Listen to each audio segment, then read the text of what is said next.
I think started ना sir, recording started, message मिला होगा। हाँ सर। ओके सर, तो चलो सर स्टार्ट करते हैं। कंपनी लॉ का क्लास है, तो फ्राइडे इवनिंग का मतलब ही है कंपनी लॉ। तो सर कंपनी लॉ में क्या हो रहा है? सर कंपनी लॉ में हम लोग आजकल ना इनकॉर्पोरेशन ऑफ कंपनी में बात कर रहे हैं। किस चीज में बात कर रहे हैं सर? इनकॉर्पोरेशंस माने, इनकॉर्पोरेशन माने कॉर्पोरेट कंपनी बनता कैसे है सर? ठीक है, माने एक कंपनी को कैसे कंपनी बनाया जाता है, इसका प्रोसेस क्या है। माने अगर आज किसी को बिजनेस करना होता है तो वो कैसे अपना कंपनी बिल्डअप करेगा। अगर किसी को एनपीओ बिल्डअप करना है तो कैसे बिल्डअप करेगा, व्हाट इज द प्रोसेस, है ना। क्या क्या क्या कहाँ फाइल करना पड़ता है, क्या डॉक्यूमेंट्स पे क्या लिखना पड़ता है, ठीक है, क्या क्या चीजें मेंशन करना पड़ता है, ये सारा डिटेल्स एक्चुअली हम लोग पढ़ रहे हैं, है ना। तो जैसे कि एक बहुत ही इंपॉर्टेंट डॉक्यूमेंट्स के बारे में मैंने आप लोगों को बोला था कि कंपनी फॉर्म करना है तो आपको एमओए एओए बिल्डअप करना होता है ना। आपको memorandum of association as well as article of association बनाना पड़ता है। तो आज ना आपको मैं एक्चुअली एमओए और एओए के ऊपर स्पेशली जो पॉइंट्स आता है, जो एग्जाम में भी बड़ा इंपॉर्टेंट माना जाता है सर, मैं वही चीज आज डिस्कस करने जा रहा हूँ। ओके, एमओए एओए के ऊपर ही मैं एक्चुअली आपको अभी बताते जा रहा हूँ। ठीक है, क्या होता है जब MOA as well as AOA, दोनों चीज बेसिकली एक होता है आपका कॉन्स्टिट्यूशनल माने कंपनी का कॉन्स्टिट्यूशन, और दूसरा आपका होता है कंपनी का रूल बुक, ऐसा माना जाता है सर। ठीक है, तो वही दोनों चीज एक्चुअली अभी बताना पड़ेगा।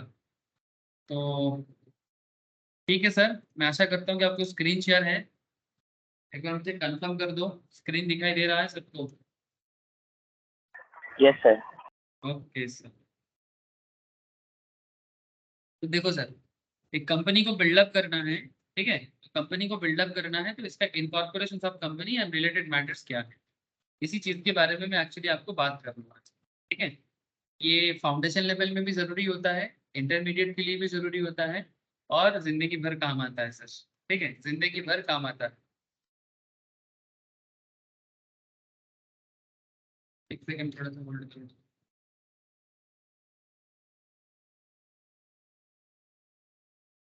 एक सेकंड होल्ड करो सर, तूफान आया है, थोड़ा थोड़ा सा होल्ड करो। मैं भी आता हूँ सर, स्क्रीन में आग रखो, मैं भी आता हूँ थोड़ा सा, तूफान आया है, थोड़ा सा आता हूँ सर।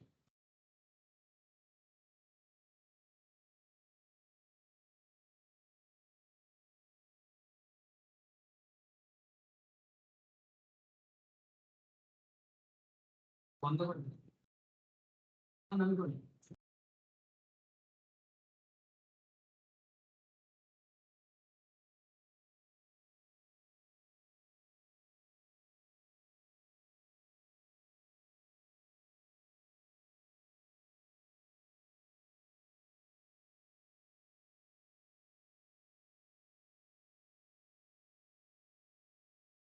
यस सर, सब लोग कनेक्टेड हो सर? यस, हाँ सर। ओके सर, ठीक है। देखो, यस सर। ठीक है सर, देखो तो थोड़ा विंडो विंडो वगैरह ओपन था, अब तेज तूफान आया है तो इसीलिए थोड़ा सा।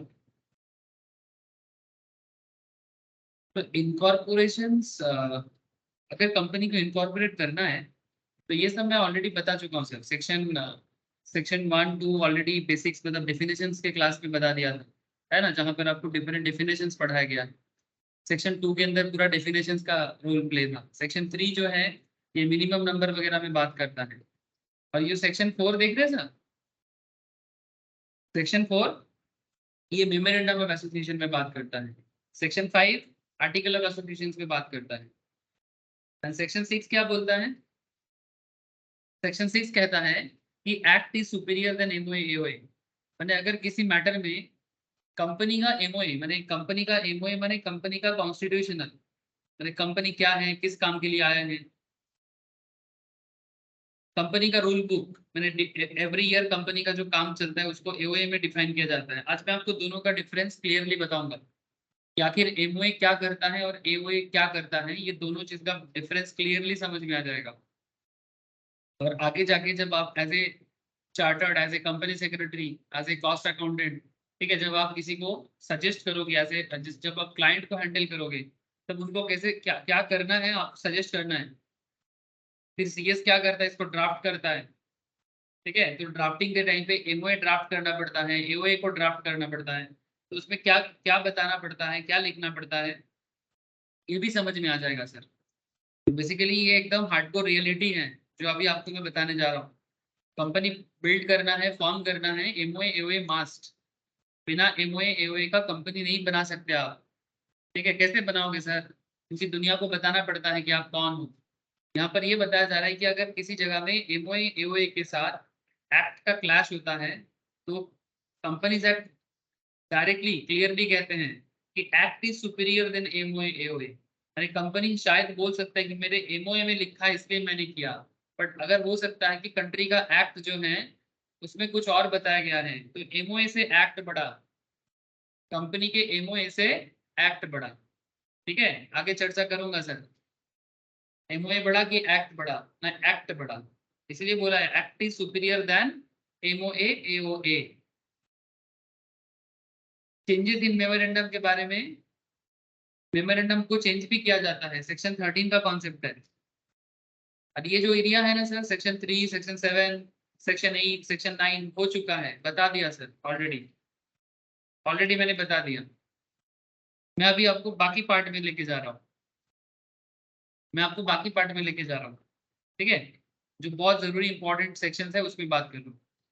फिर जैसे कि मानो अगर आपको आर्टिकल चेंज करना है तो सेक्शन 14, मेमोरेंडम चेंज करना है सेक्शन 13, आर्टिकल चेंज करना है section 14, updation of changes to be noted in every copy of MOA AOA. जो भी अपडेट करोगे उसको हर कॉपी में अपडेट करना है, सेक्शन 15। एमओए और एओए का कॉपी किसको किसको दे सकता है, मेंबर को भेजना है, सेक्शन 17, ठीक है। सर ये सब सेक्शन याद रखना मैंडेटरी है, कोई ऑप्शन नहीं है। कोई ऐसा नहीं बोलेगा सर बिना सेक्शन का पढ़ लेंगे लॉ। सर क्या मतलब हुआ, बिना सेक्शंस का लॉयर कैसे केस लड़ेगा, बात समझे। कभी कोर्ट केस लड़ते हुए देखा टीवी में, रियल लाइफ देख लिया तो बहुत अच्छा सर, कभी मौका मिला जिंदगी में। लेकिन अगर आप टीवी में भी कभी कभी देखते हो, ठीक है, टीवी में भी अगर कभी देखते हो, तो आप एक चीज जरूर देखना सर कि कैसे केस लड़ने के टाइम पे रूल्स को पता करना जरूरी होता है कि किस सेक्शंस में कहाँ पर क्या लिखा है। अगर आपको नॉलेज है तभी जाके आप कोर्ट में किसी भी डिस्प्यूटेड मैटर में अपना बात को रख सकते हो कि भाई ये देश के नियम में ये बताया गया है और हमने ऐसा किया है। तो जब नियम के साथ चल पाओगे तभी आपका केस बनेगा, आप अपना जगह बना पाओगे, अदरवाइज मुश्किल में पड़ जाओगे।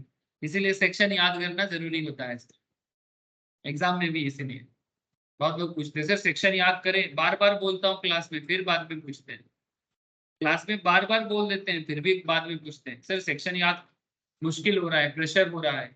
कभी प्रेशर नहीं होगा सर, प्रेशर कभी भी नहीं होगा। अगर आप अपने पढ़ाई में रेगुलर हो तो कभी प्रेशर नहीं होगा।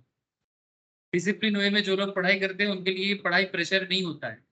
प्रेशर उनके लिए हो जाता है जो अभी पढ़ाई के टाइम पे पढ़ाई नहीं करता और बाद में एग्जाम का 1 महीना बाकी है, अब उनको लग रहा है कि सब बाकी है कुछ नहीं हुआ, तब प्रेशर लगेगा। तब सेक्शन क्या, तब सेक्शन सबसेक्शन क्लॉज, प्रेशर पे डबल प्रेशर ट्रिपल प्रेशर सब प्रेशर आ जाएगा सर। अच्छा चलो सर, ज्यादा समय नहीं नष्ट करना है, एमओए और एओए बता देते हैं पहले, फिर इसके साथ कुछ स्पेशल पॉइंट्स भी बताएंगे। डॉक्ट्रिन ऑफ इंडोर मैनेजमेंट का कॉन्सेप्ट बताएंगे सर। क्या बताएंगे sir, doctrine of indoor management, doctrine of constructive notice, doctrine of ultra virus. Sir क्या है ये सब, सर बताते हैं। ओके, बहुत इंटरेस्टिंग चीज है sir, memorandum of association MOA section 4। Section 4 companies act का, कंपनीज एक्ट का कहाँ बोला है सर, 2013 के अंदर सेक्शन 4 में बोला है। उसके अंदर और बोलता है सर, कंपनीज एक्ट में ही डेफिनेशन दिया है, as per section 2 subsection 56 definition दिया है। Memorandum means the memorandum of association of a company as originally framed or as altered from time to time in pursuance of any previous company law or in this act or of this act. Memorandum means the memorandum of association of a company as originally framed or as altered from time to time in pursuance of any previous company law or of this act. It is the base document, point to be noted. It is the base document for the formations of the company. बार बार बोलता हूं sir, company build करना है, form करना है, this is the base document and along with the AOA, MOA अकेला काम नहीं करता है, साथ में एओए भी आता है. जब भी मैं एओए बोलता हूँ ना, मुझे अगेन सर आप बोलोगे सर आपको ना हमेशा मूवी क्यों याद आता है. इतना मूवी थोड़ी देखते हैं सर नहीं देखते हैं, इतना मूवी देखने का कहाँ मौका मिलेगा सर, लेकिन जब भी देखता हूँ तो याद रह जाते हैं. शायद आप लोग के लिए भी वही है.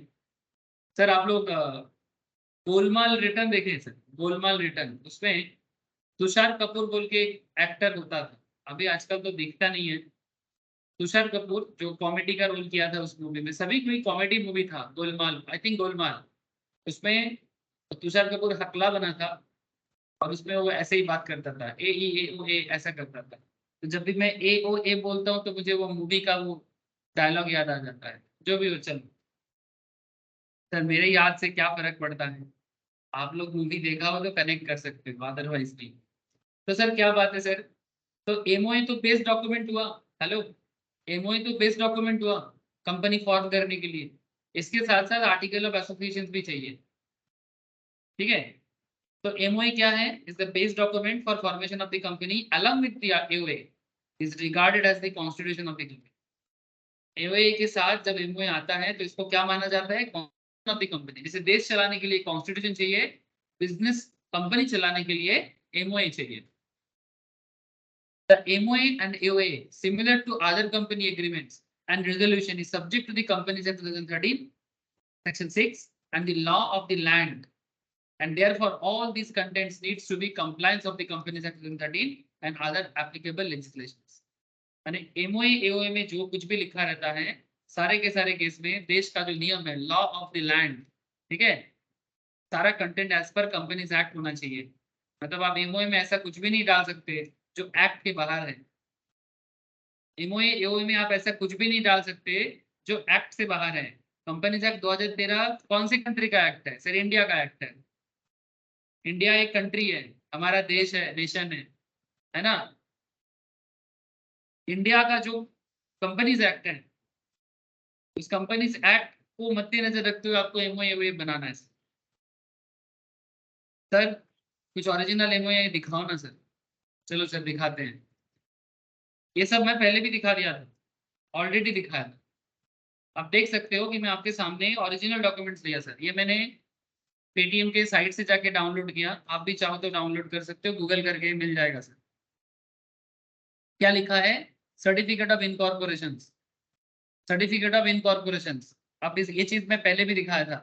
पेटीएम के बारे में मैं इसलिए याद दिला रहा हूँ क्योंकि मैंने आपको पेटीएम में ही बताया था, एज वेल एज और एक कंपनी के बारे में भी दिखाया था, टाटा पावर. मेरे पास था सर, ये एक्चुअली पढ़ाने के टाइम पे काम आता है, तो मैंने डाउनलोड करके रखा था, तो जब भी टॉपिक आता है मैं दिखा देता हूँ. लेकिन सर बात सिर्फ दिखाने का नहीं है, matter is not just about to show, it's all about understand. आपको समझना है कि क्या है ये डॉक्यूमेंट्स, ये डॉक्यूमेंट्स को क्यों मैं बताता हूँ और क्यों कंपनी लॉ आपको बताना चाहता है. मैं आपको ओरिजिनल डॉक्यूमेंट दिखा रहा हूँ. क्या लिखा है सर, ये जो पेटीएम है ना, ये लिस्टेड हुआ था 197 के नाम पे. कहाँ बना था sir, NCT, national capital region, Delhi and Haryana, क्षेत्र दिल्ली एवं Haryana, register of companies ROC. Sir ये तो इनकॉर्पोरेशन सर्टिफिकेट है. हाँ सर, जब सब कुछ प्रॉपर्ली दे दिया था उसके बाद इनको सर्टिफिकेट ऑफ इनकॉर्पोरेशन मिला था. क्योंकि एमओए एओए क्या है सर, इनकॉर्पोरेशन का ही तो एक डॉक्यूमेंट्स है. अब मैं थोड़ा सा और आगे बढ़ रहा हूँ, मैं थोड़ा सा और आगे बढ़ रहा हूँ. यहाँ पर आपको कुछ देर बाद जाने के बाद एमओए एओए का ओरिजिनल चीजें मिल जाएगा. आज बार बार इस डॉक्यूमेंट्स में आना होगा सर, आज बार बार इस डॉक्यूमेंट्स में आएंगे. क्यों, मैं आपको बताता हूँ क्यों. लुक एट दिस सर, ये ओरिजिनल है, इसको ड्राफ्ट किया गया था। कंपनी लिमिटेड बाई शेयर्स है, मेमोरेंडम ऑफ एसोसिएशन है किसका, 197 कम्युनिकेशन लिमिटेड, जिसको आप लोग पेटीएम करो ऐसे नाम से जानते हो। ऑलवेज ऐड देखते हो, यूज भी करते हो, सबके मोबाइल में होगा, चेक करो। The name of the company is 197 communication limited, इसी नाम से पेटीएम कंपनी बना था। पेटीएम का जो पेरेंट है, पेरेंट कंपनी, इसी नाम से रजिस्टर हुआ था। और देखो सर, ये मेमोरेंडम है, इसमें क्या लिखा है, नाम नेम लिखा है, फिर कहाँ क्या लिखा है, रजिस्टर्ड ऑफिस कहाँ है वो लिखा है, फिर क्या लिखा है, रजिस्टर्ड ऑफिस कहाँ है sir, NCT of Delhi, national capital territory of Delhi and Haryana. Object for which the company is established, किस काम के लिए आया था, ये लिखा है एमओए में, मेमोरेंडम ऑफ एसोसिएशन में ये लिखा है कि किस काम के लिए आया था। फिर धीरे धीरे अपना ऑब्जेक्टिव बदलता गया, तो बदलता हुआ ऑब्जेक्टिव को भी अमेंडमेंट करना पड़ता है। क्या करना पड़ता है सर, अमेंड करना पड़ता है। अगर ऑब्जेक्टिव बदलता है सर, 2000 साल में जब कोई कंपनी आया था, उस टाइम पे जिस काम के लिए आया था, 2022 में बिजनेस सिचुएशन चेंज हो सकता है ना, बिजनेस सिचुएशन चेंज हो सकता है। तो अगर आपका कुछ भी बदलता है, तो बदलते हुए चीजों को भी आपको रिजोल्यूशन पास करा के अपडेट करवाना पड़ता है, अपडेट करवाना पड़ता है। सारा चीज लिखा है, कोई भी चीज आप बाद नहीं दे सकते। ऐसा कोई भी चीज नहीं है जो यहाँ पर नहीं है। 13 पॉइंट है टोटल। आप चाहो तो मेरे से कलेक्ट करके पढ़ सकते हो, या गूगल से डाउनलोड करके, ऑनलाइन से डाउनलोड करके भी पढ़ सकते हो। सर क्या लिखा है, जैसे मैं 13 पॉइंट बताता हूँ आपको। पेटीएम का ऑब्जेक्टिव किस काम के लिए आया है, दुनिया में आए हो तो बिजनेस कर लो। सर ये न्यू स्लोगन हो जाएगा। हाँ, तो एक सलमान खान का पुराना गाना है, दुनिया में आए हो तो क्या प्यार कर लो ना क्या है, बट आजकल न्यू स्लोगन है। क्यों, दुनिया में आए हो तो बिजनेस कर लो, क्यों, जॉब तो मिलने वाला है नहीं। आप लोगों के लिए नहीं बोल रहा हूँ, नॉर्मल लोगों के लिए। नॉर्मल लोग मैंने जो लोग सरकारी नौकरी के पीछे भाग रहे, जितना लोग भाग रहे उतना नौकरी तो है नहीं सर। मतलब 100 लोग भाग रहे तो 10% भी नहीं है। तो इसलिए क्या करना है, अल्टीमेटली घुमा फिरा के बिजनेस ही करना है। आप लोग सर स्पेशलाइज मतलब पढ़ाई कर रहे हो, तो आप लोगों के लिए तो जॉब अवेलेबल है, बट अवेलेबल जॉब के लिए प्रॉपर लोग नहीं है, मतलब जितना चाहिए उतना है नहीं, वैल्यूएशन बहुत ज्यादा है। क्योंकि हर कोई नहीं कर पाता है ना सर, ये पेशेंस नहीं रह पाता है, नॉलेज के लिए इतना भूखा, नॉलेज के भूखा होना पड़ता है, तब जाके ये सब क्वालिफिकेशन मिलता है। ठीक है, आप ऑब्जेक्टिव देखो। 13 पॉइंट में पेटीएम कहते हैं to lend and advance money, लोगों को पैसा उधार देते हैं, और give credit on any terms और मोड एंड विद और without security to any individual. फार्म किसको देता है, इंडिविजुअल को देता है, फार्म को देता है, क्या देता है, लोन देता है। किसी बॉडी कॉर्पोरेट को, बॉडी कॉर्पोरेट माने कंपनी को भी लोन देता है, एलएलपी को भी लोन देता है, और एनी अदर एंटिटी उसको भी लोन देता है, to enter into guarantee and suretyship of all kinds to receive money on deposit or loan up to any terms, upon any terms, and to secure or guarantee in any manner upon any terms the payment of any sum of money or the performance of any obligations by any person, firm or company in furtherance of main business object of the company, subject to compliance with all applicable laws. Sir इतना details पढ़ाना जरूरी है क्या? Sir देखो, law को कैसे लिखना पड़ता है, बात जरूरी का नहीं है, कम जरूरी ज्यादा जरूरी का नहीं है, मैं इसलिए नहीं पढ़ा रहा हूँ। आपको समझना पड़ेगा, जब एक बिजनेस रियल लाइफ में आते हैं सर, वो कितना मेहनत के साथ आते हैं, और उसको सारा डिटेल्स किस तरह से बताना पड़ता है। मैं जस्ट आपको यहाँ पर पेटीएम ओपन किया, ये बिजनेस पेटीएम ओपन हो गया। देखो सर, नॉर्मली पेमेंट एक्सेप्ट करना, है ना, फाइनेंशियल सर्विस भी प्रोवाइड करते हैं। देखो, salary account, pension account, current account, Paytm gold loan, ये देखो, ठीक है, गोल्ड खरीदना, इंश्योरेंस बुक करना, म्यूचुअल फंड्स खरीदना, ये भी काम करते हैं। और भी चीजें, ये तो फिर भी बिजनेस अकाउंट है। अगर आप नॉर्मल देखो, पेटीएम बैंक भी है ना सर, पेटीएम बैंक भी है, पता है आपको? अगर आप लोगों में से किसी का पेटीएम बैंक में अकाउंट है तो उनको पता होगा, पर सच में पेटीएम अकाउंट है। रिजर्व बैंक इंटीग्रेटेड है, रिजर्व बैंक इंटीग्रेटेड है, रिजर्व बैंक का परमिशन है उनको। No fear, no greed, no entitlement, India's most sincere bank is here, Paytm payment bank. और इसके तहत इनको ये, और मतलब पहले तो ये छोटा मोटा लोन देता था सर एनबीएफसी के तौर पे, बट अभी ये पेमेंट बैंक के हिसाब से रजिस्टर्ड हो चुका है और इसको आरबीआई ने भी परमिशन दे दी है। मतलब पहले ये नॉर्मल लोन प्रोवाइड करता था, बट आजकल इसका ऑब्जेक्टिव और डेवलप हो चुका है, और डेवलप हो चुका है। सो मैं बस इतना कहना चाहता हूँ आपको कि पेटीएम वैराइटीज ऑफ ऑब्जेक्टिव के साथ काम करते हैं, और जो भी करता है, आपको मैं क्या बताना चाह रहा हूँ, 13 पॉइंट में आप देख रहे हो कि पेटीएम लोन प्रोवाइड के लिए आ गया सर, और आज के डेट में तो ये बैंक भी है, पेमेंट बैंक है पेटीएम आज के डेट में, पेमेंट बैंक, हाँ कंप्लीट बैंक नहीं है, but RBI approved payment bank है सर। ये तो मैं आपको बोल दिया एंसिलरी ऑब्जेक्ट, ऑब्जेक्ट इंसिडेंटल और ancillary to the attainment of the main object.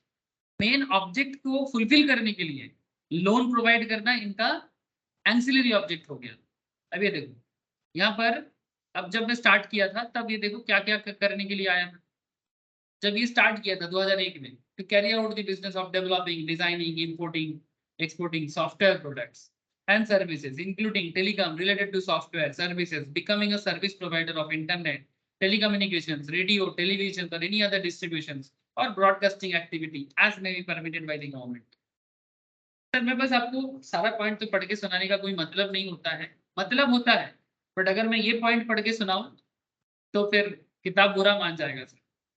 मैं जस्ट आपको दिखा रहा हूँ, आपको मैं थोड़ा सा उत्साहित करना चाहता हूँ, ये मेरा इच्छा है कि आप रियल लाइफ में कंपनी का एमओए निकालो, नहीं मिलता है मेरे से ले लो और पढ़ो, गो थ्रू करो, क्योंकि आगे जाके एक चार्टर्ड अकाउंटेंट को, एक कॉस्ट अकाउंटेंट को, एक कंपनी सेक्रेटरीज को यही सब काम करना होता है। तो इसीलिए मैं बोलता हूँ सर, आप अपना प्रैक्टिकल नॉलेज अभी से डेवलप करो, है ना। तो जस्ट इसीलिए मैंने आपको दिखाया, बाकी मैंने फर्स्ट पॉइंट दिखाया, 13 पॉइंट दिखाया, आप बीच का पॉइंट घर में गो थ्रू जरूर करिएगा, अब नहीं तो मैं एमओए पढ़ते रह जाऊंगा sir.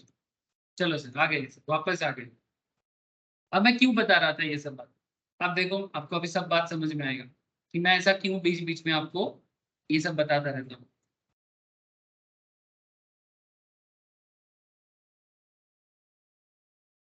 Section 4 of the Companies Act 2013 seeks to provide for the requirements with respect to the memorandum of a company. Object of registering a memorandum of association.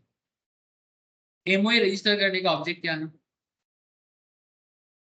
MOA register करने का ऑब्जेक्ट ये sir, it contains the object. क्या contain करता है? MOA contain करता है, माने contain माने बताता है, उसके अंदर क्या रहता है? For which the company is formed, किस काम के लिए आए हैं, कौन से बिजनेस के लिए आए हैं, and therefore identifies the possible scope of its operations beyond which its actions cannot go. उसके बाहर वो काम नहीं कर सकता। एक कंपनी अपने ऑब्जेक्टिव के बाहर जाके काम नहीं कर सकता, समझ रहे सर?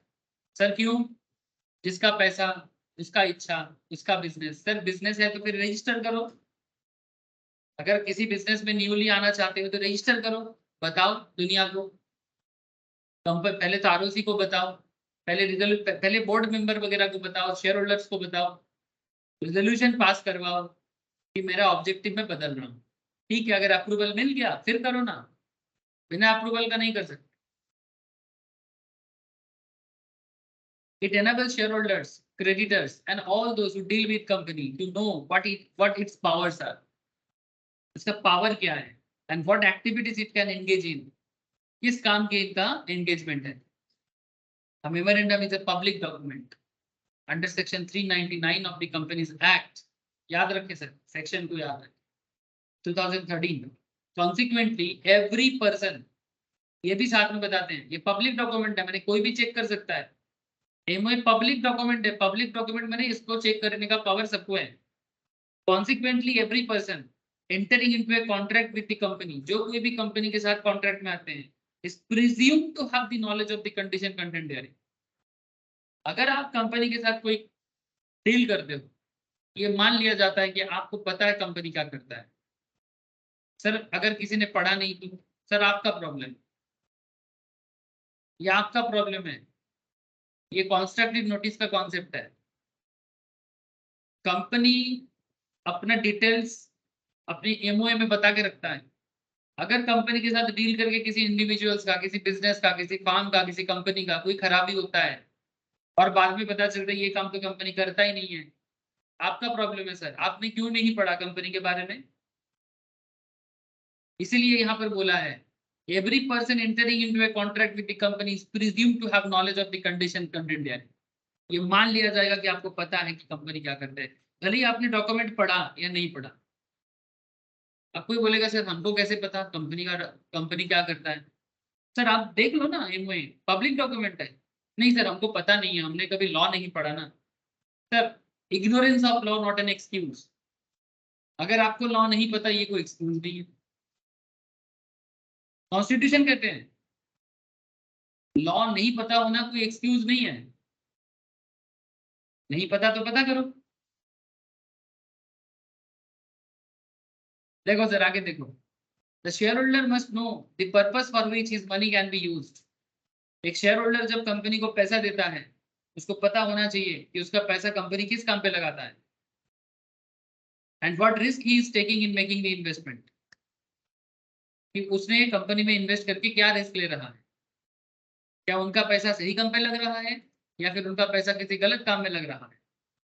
इसके ऊपर पता है आपको, ये छोटा सा पॉइंट क्या से क्या कर दिया, पता है आपको? सर नहीं है, बोल दो। अच्छा चलो बोल दो। मैं आपको रिसेंट 2-3 केस बता सकता हूँ, बस इसी मुद्दे पे प्रॉब्लम हुआ है। शेयर होल्डर ने पैसा दिया बट शेयर होल्डर को पता ही नहीं कि उसका पैसा किस काम पे लग रहा है। अगर पता है फिर इग्नोर किया, और इग्नोर करके क्या फंसा, इग्नोर करके इस चीज में फंस गया सर, उसको उसको पता ही नहीं था कि कंपनी का ऑब्जेक्टिव वो है नहीं। सर एग्जांपल दो। चलो मैं आपको 2-3 एग्जांपल दे सकता हूँ, अभी मेरे को 2-3 एग्जांपल याद आ रहा है, जितना याद आ रहा है उतना ही बता सकता हूँ अभी। एक कंपनी याद आ रहा है सर,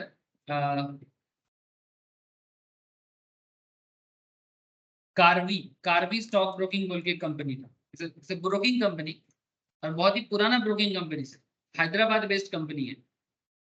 कार्बी कॉर्पोरेट 1983 का कंपनी है, मैंने आज का नहीं है सर। प्राइवेट है, फाइनेंस है, हैदराबाद बेस्ड है, तेलंगाना में। दुनिया भर में इसका बिजनेस चलता है। एक समय में तो बहुत बड़ा बिजनेस बना दिया था, बट रिसेंटली इसके बिजनेस में कुछ प्रॉब्लम हो गया सर। क्या हो गया?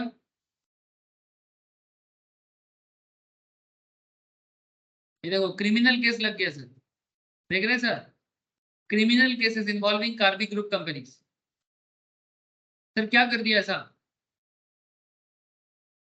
November 2019, Security Exchange Board of India barred Karvy Stockbroking Limited from purchasing shares in delivery and also accepting new clients pending a forensic audit. Special audit करवाया सेबी ने, forensic audit बोलते हैं उसको, audit पे सीखोगे। SEBI found out that Karvy had defaulted 2000 crore of investor funds. Investor का fund का 2000 करोड़ में डिफॉल्ट किया by pledging the securities holding of its customer। मतलब कस्टमर का जो पैसा उनके पास था वो प्लेज करके लोन लिया था। The action was based on a detailed report by National Stock Exchange।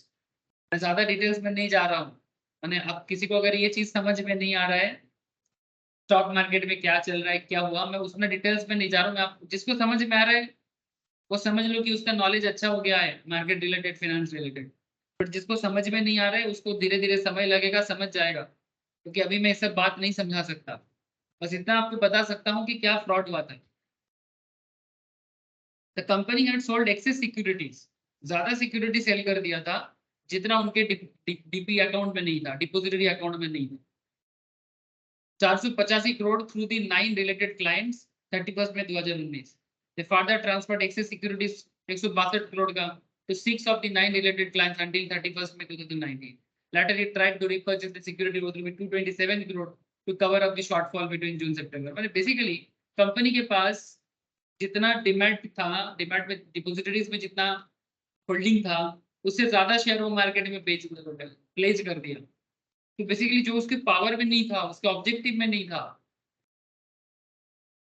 Enforcement directorate मतलब जो बेसिकली ईडी आजकल ईडी सुनते हो ना, they were released on bail subsequently. Basically investigation चल रहा है। 25 नवंबर को फ्रेश क्रिमिनल केस हुआ। पहले ये 2019 में हुआ, फिर 2022 में हुआ। फिर कंपनी को इसने क्या किया, ये रियल एस्टेट में शेयर मार्केट का पैसा को मार्केट में गिरवी रख के, शेयर मार्केट में जो बेसिकली ब्रोकिंग फार्म है, लोगों से पैसा लेता था डीमैट के नाम पे, और ये डीमैट का पैसा मार्केट में प्लेज, बैंक में प्लेज करके लोन लेके फिर रियल एस्टेट में लगा रहा था। cheating few investors from Kolkata and Kerala by engaging to sell plots in 2009 in an old real estate venture 2009। यानी एक पूरा फ्रॉड केस में फंसा रहा था जिसका कोई ऑब्जेक्टिव इनके पास नहीं था। समझ रहे हो सर? मैं ज्यादा डिटेल्स में नहीं जा रहा हूँ, ठीक है, मैं ज्यादा डिटेल्स में नहीं जा रहा हूँ, बस आपको मैं बस फ्रॉडुलेंट एक्टिविटी बता रहा हूँ कि एक कंपनी अपना ऑब्जेक्टिव के बाहर नहीं जा सकता। अब सेबी ने इसको जोर का थप्पड़ लगाया सिंपली, ठीक है। कार्बी का अकाउंट को ब्लॉक कर दिया गया। कार्बी में जितना शेयर होल्डर मतलब डीमैट अकाउंट जिनका था उनको ट्रांसफर कर दिया गया, सारा पैसा लौटाया गया सब। क्योंकि अगर एक कंपनी का एक स्टॉक ब्रोकिंग फर्म अगर गलत कर देगा ना, पूरा स्टॉक मार्केट से लोगों का भरोसा उठ जाएगा। तो ऐसा तो इंडियन गवर्नमेंट या सेबी होने नहीं देगा, है ना, क्योंकि सारा खेल भरोसा का है। एक आध जो बंदा अगर भरोसा तोड़ता है इसका मतलब पूरा सिस्टम को खराब नहीं कर सकते। आई होप यू अंडरस्टैंड सर। तो लॉ बहुत जरूरी चीजें हैं। ये तो कार्बी का केस है रिसेंटली, और एक केस मैं आपको बता सकता हूँ। ये शेयर मार्केट में थोड़ा सा धोखा हो गया। ये बॉम्बे ऑक्सीजन बोल के कंपनी है, आई डोंट नो आप लोग सुने हो कि नहीं।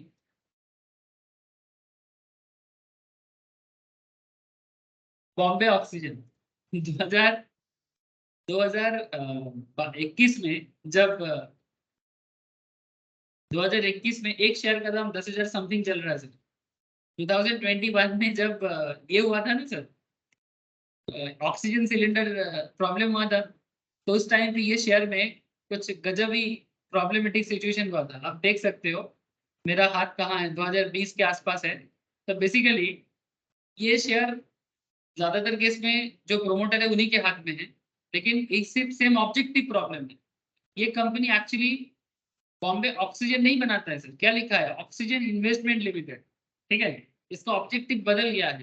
पहले ये एक जमाना था जब ये एक्चुअली ये हॉस्पिटल इंडस्ट्री रिलेटेड कुछ काम करता था, बट अभी ये एक इन्वेस्टमेंट कंपनी है। तो ऑक्सीजन का बात सुन के बहुत सारे लोग ऑक्सीजन को सोच के इन्वेस्टमेंट कर दिए, सोचा कि ऑक्सीजन बनाने वाला कंपनी है। और 2021 में आप देख सकते हो 10,000 का शेयर रातों रात 23,000 में शिफ्ट हो गया था, और फिर धड़ाक से नीचे भी गिर गया था। अब ये सब इन्वेस्टिगेशन चल रहा है कि ऐसा क्यों हुआ, क्या करप्शन से नहीं है, बहुत सारा बात चल रहा है। सारा बात डिक्लेयर नहीं होता है क्योंकि ये मार्केट है सर, तो मार्केट में लोगों का भरोसा उठ जाएगा, ठीक है। लेकिन अगेन ऑब्जेक्टिव प्रॉब्लम, ये ऑक्सीजन लोगों ने सोचा तो ऑक्सीजन बनाता है, बट ऐसा नहीं है। ये ऑक्सीजन इन्वेस्टमेंट लिमिटेड है, इसका बिजनेस अलग है। So I hope you understand sir कि ऑब्जेक्टिव क्या चीज है। मैं इसीलिए आपको 2-4 एग्जाम्पल थोड़ा दिया। मैं ज्यादा एग्जाम्पल देना चालू कर दूंगा तो फिर क्लास एग्जाम्पल में ही खत्म हो जाएगा, इसलिए ज्यादा नहीं, थोड़ा थोड़ा ठीक है। ठीक है कि नहीं रे? बहुत देर से बोले जा रहा हूँ, बोलो सर, हाँ या ना? हाँ सर। सवाई बुझते पारछे, समझ में आ रहा है? हाँ sir. Yes sir, yes sir. Thank you sir.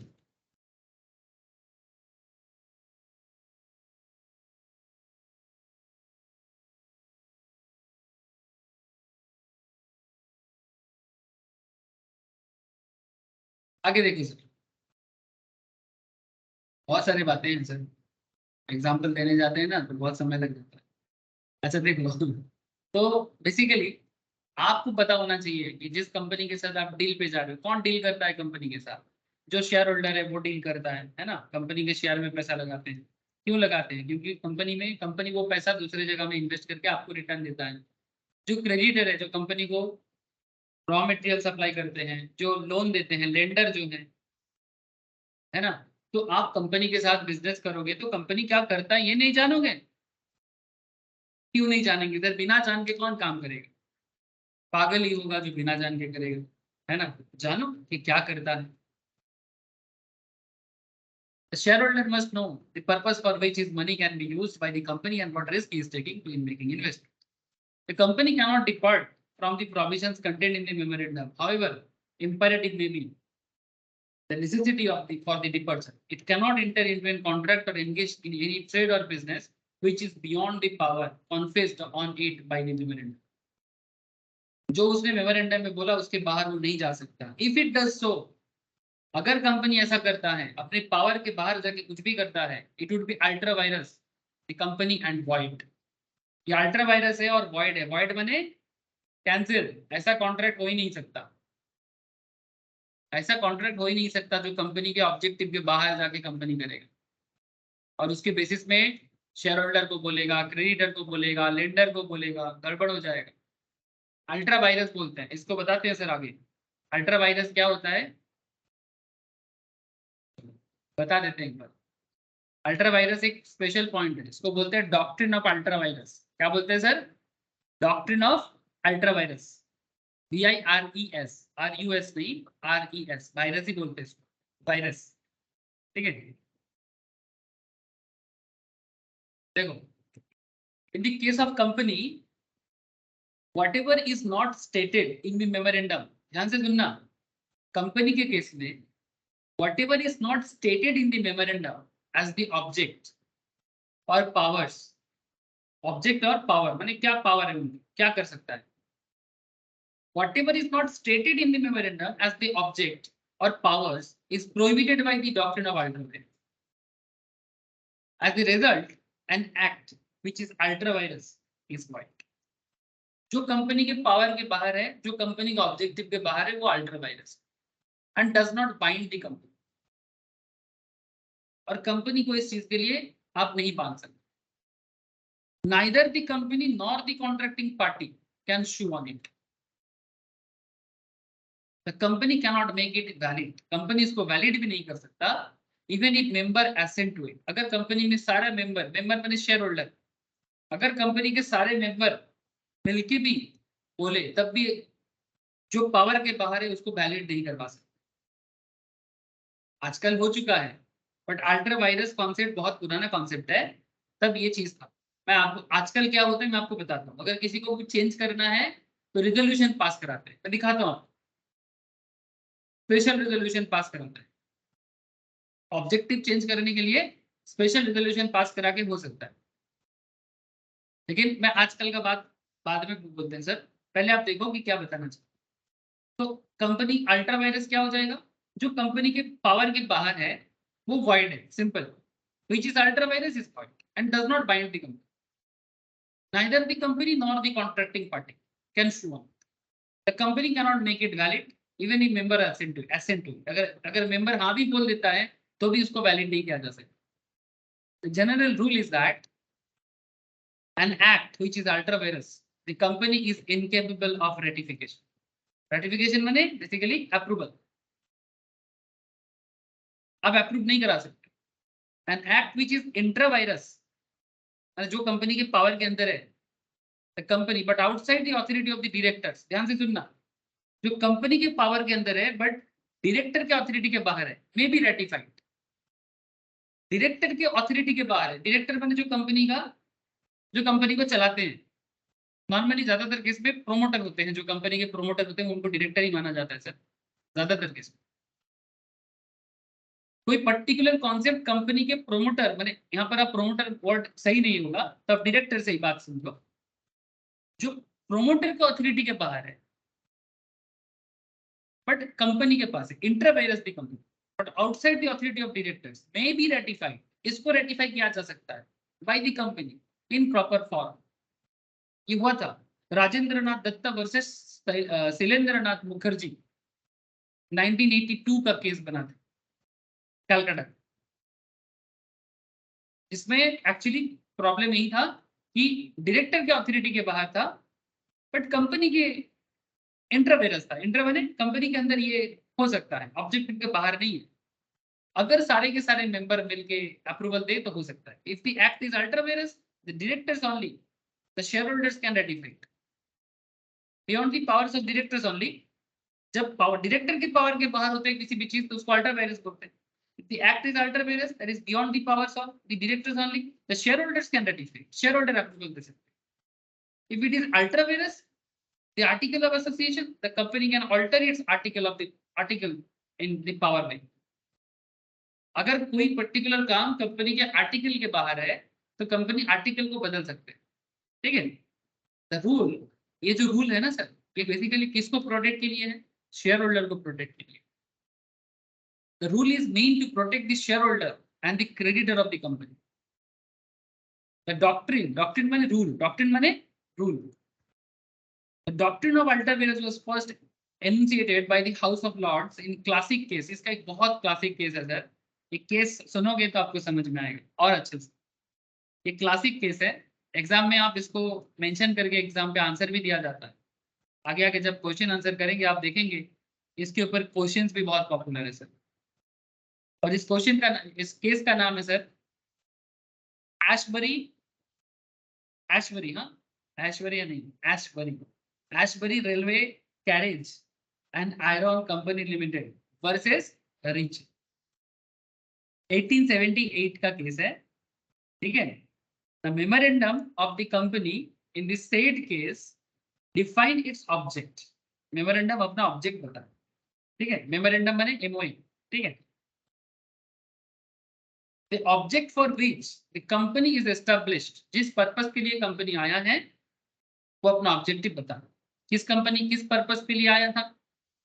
The object for which the company is established are to make and sell, क्या बोलता है सर?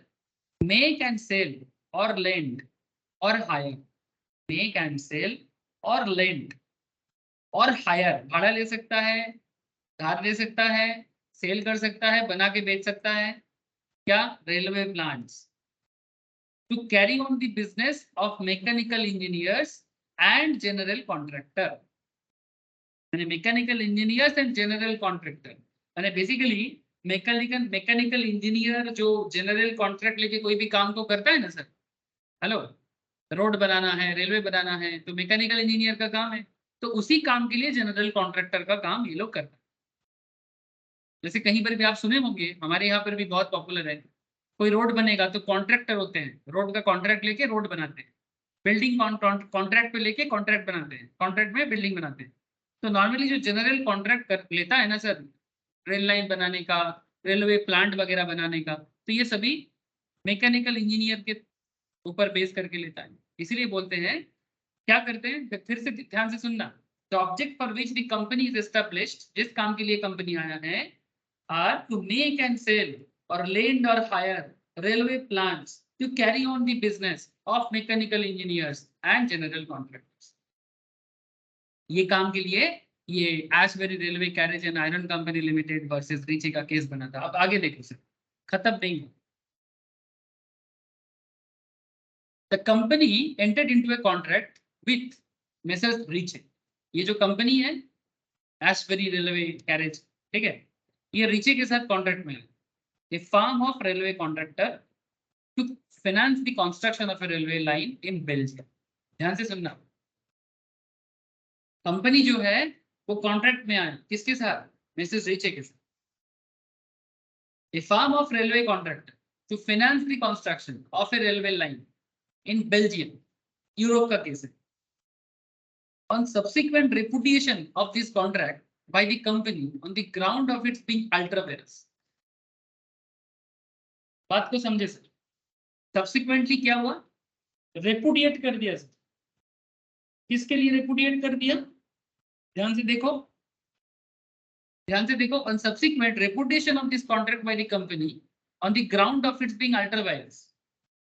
कंपनी बोला कि ये कंपनी के पावर के बाहर है, हम लोग ये फाइनेंस का काम नहीं कर सकते। बात समझ रहे हो सर? हेलो, लोगों को बात समझ में आ रहा है?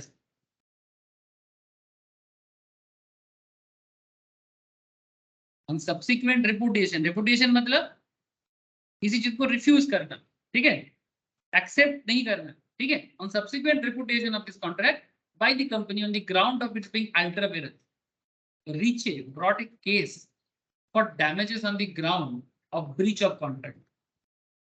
अब रिची क्या कर रहे हैं? ब्रीच ऑफ कॉन्ट्रैक्ट का केस कर रहे हैं।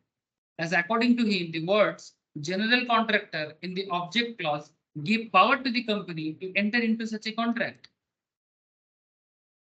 इसमें जो लाइन है ना जनरल कॉन्ट्रैक्टर का, ये जनरल कॉन्ट्रैक्टर ये पावर देता है कंपनी को कि ये रेलवे फाइनेंस कर सकता है। Therefore, it was within the powers of the company. More so because the contract was ratified by the majority of shareholder. और ये कॉन्ट्रैक्ट मेजोरिटी ऑफ शेयरहोल्डर ने रेटिफाई मैंने अप्रूवल भी दिया था। लेकिन किंतु परंतु कोर्ट ने, हाउस ऑफ लॉर्ड, यूरोप में ऐसे बोला जाता है, the House of Lords held that the contract was ultra vires the company and therefore null and void. Sir क्यों null कर दिया, क्यों void कर दिया? void माने कैंसिल, क्यों कैंसिल कर दिया था? The term general contractor was interpreted to indicate as the making generally of such contract as are connected with the business of mechanical engineers. The court held that if every shareholder of the company had been in the room, अगर सभी के सभी shareholder एक room में एक साथ आते हैं and had said that is a contract which we desire to make, which we authorize the directors to make, still it would be ultra vires. The shareholder cannot ratify such a contract as the contract was ultra vires the object clause, which by act of parliament they were prohibited from doing. Sir माने इस पूरा खेल का क्या मतलब निकला? Sir मतलब यही निकला जा रहा है कि रीचे कह रहा है कि कॉन्ट्रैक्ट सही है।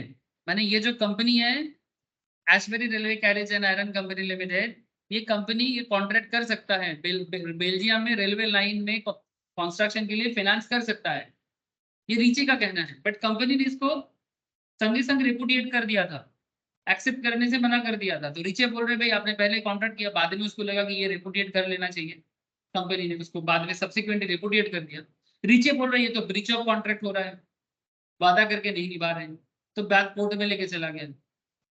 फिर रीचे का मानना था कि जनरल कॉन्ट्रैक्टर जो है इसके हिसाब से ये काम कर सकते हैं, और मेजोरिटी ऑफ शेयर होल्डर इस काम को अप्रूवल भी दिया था इस कंपनी का।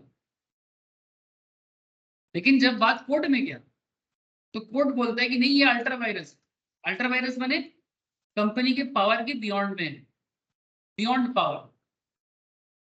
क्यों? क्योंकि जनरल कॉन्ट्रैक्टर का मतलब यहाँ पर रेलवे फाइनेंस का बात नहीं है। जनरल कॉन्ट्रैक्टर का मतलब इंटरप्रेट किया गया है of such contract as are connected with the business of mechanical engineers। एक मैकेनिकल इंजीनियर्स जो कर सकते हैं उसी को यहाँ पर जनरल कॉन्ट्रैक्ट बोला गया है। ये कोर्ट ने इंटरप्रेट किया और सही इंटरप्रिटेशन किया। तो यहाँ पर कहीं पर भी रेलवे फाइनेंस का कॉन्सेप्ट यहाँ पर बोला नहीं है। इसीलिए कोर्ट ने बोला कि अगर सारे के सारे शेयर होल्डर मिलके भी एक रूम में मिलके भी अप्रूवल दे दिया है कि yes that is a contract which we desire to make, which we authorize the director to make, still it would be ultra vires। shareholder ऐसा कॉन्ट्रैक्ट को रेटिफाई मैंने अप्रूवल नहीं कर सकता, इसीलिए इसको नल एंड वॉइड कर दिया गया। समझ रहे हो सर? हेलो, जो कंपनी के ऑब्जेक्टिव के बाहर है कंपनी वो काम नहीं कर सकती, यही कॉन्सेप्ट है, यही कॉन्सेप्ट है। हाँ, अब आप बोलोगे सर आज के डेट में ये सिचुएशंस को कैसे डील किया जाता है? ये तो बहुत पुराना केस है 1800 समथिंग का, लेकिन सर इस केस को आज के डेट में बहुत ही सिंप्लीफाइड वे में सॉल्व किया जा सकता है। The purpose of doctrine of ultra vires has been defeated as now the object clause can be easily altered by passing just a special resolutions by the shareholder। माने अगर किसी पर्टिकुलर जनरल मीटिंग में 75% favour में अगर vote मिल जाए, ठीक है, 75% अगर फेवरेबल वोट मिल जाए तो आप डिसीजन पास करा सकते हो। मोर देन 75%, 3/4 स्पेशल रिजोल्यूशन लगा के आप अपना ऑब्जेक्ट क्लॉज को चेंज कर सकते हो। ये करंट डेट में होता है, बट आप समझ सकते हो कि पहले ये प्रॉब्लम करता था और इसको डॉक्ट्रिन ऑफ अल्ट्रा वायरस कहा जाता है, आज भी कहा जाता है, doctrine of Walter virus change नहीं हो गया, वो वही है डॉक्ट्रिन ऑफ वाल्टर वायरस। और ये केस एक्चुअली बना था इस केस से, Ashbery Railway Carriage and Iron Company Limited versus rich. Please बताओ सर, क्या आप लोगों को बात समझ में आया? हेलो, हाँ सर। कोई डाउट है क्या? डॉक्ट्रिन ऑफ वाल्टर वायरस में कोई डाउट है क्या? पूछ लो सर, इंपॉर्टेंट टॉपिक है, एग्जाम में रिलेटेड क्वेश्चंस पूछते हैं, जहां पर आपको डॉक्ट्रिन ऑफ वाल्टर वायरस को मेंशन करना पड़ता है, रिलेटेड केस को मेंशन करना पड़ता है। यहाँ पर 2 केस था, एक राजेंद्र नाथ दत्त वर्सेस शैलेंद्र नाथ मुखर्जी कलकत्ता का केस, और एक आपका बेल्जियम में कोई प्रॉब्लम हुआ था रेल लाइन फाइनेंस को लेके, Ashbery Railway Carriage and Iron Company Limited versus नीचे 1878 का केस। ये बाकी सब केस नंबर है, उतना जरूरी नहीं है, बस अगर आप ये केस याद रखोगे, नंबर अगर याद भी नहीं रहेगा कोई दिक्कत, बस केस याद रखो। This is called doctrine of Walter virus. सबको समझ में आया? सनॉन, रवि, शालिनी, बोलो सर, नील, सोमनाथ, बोलो, यस समझ में आ सर। रहा है sir?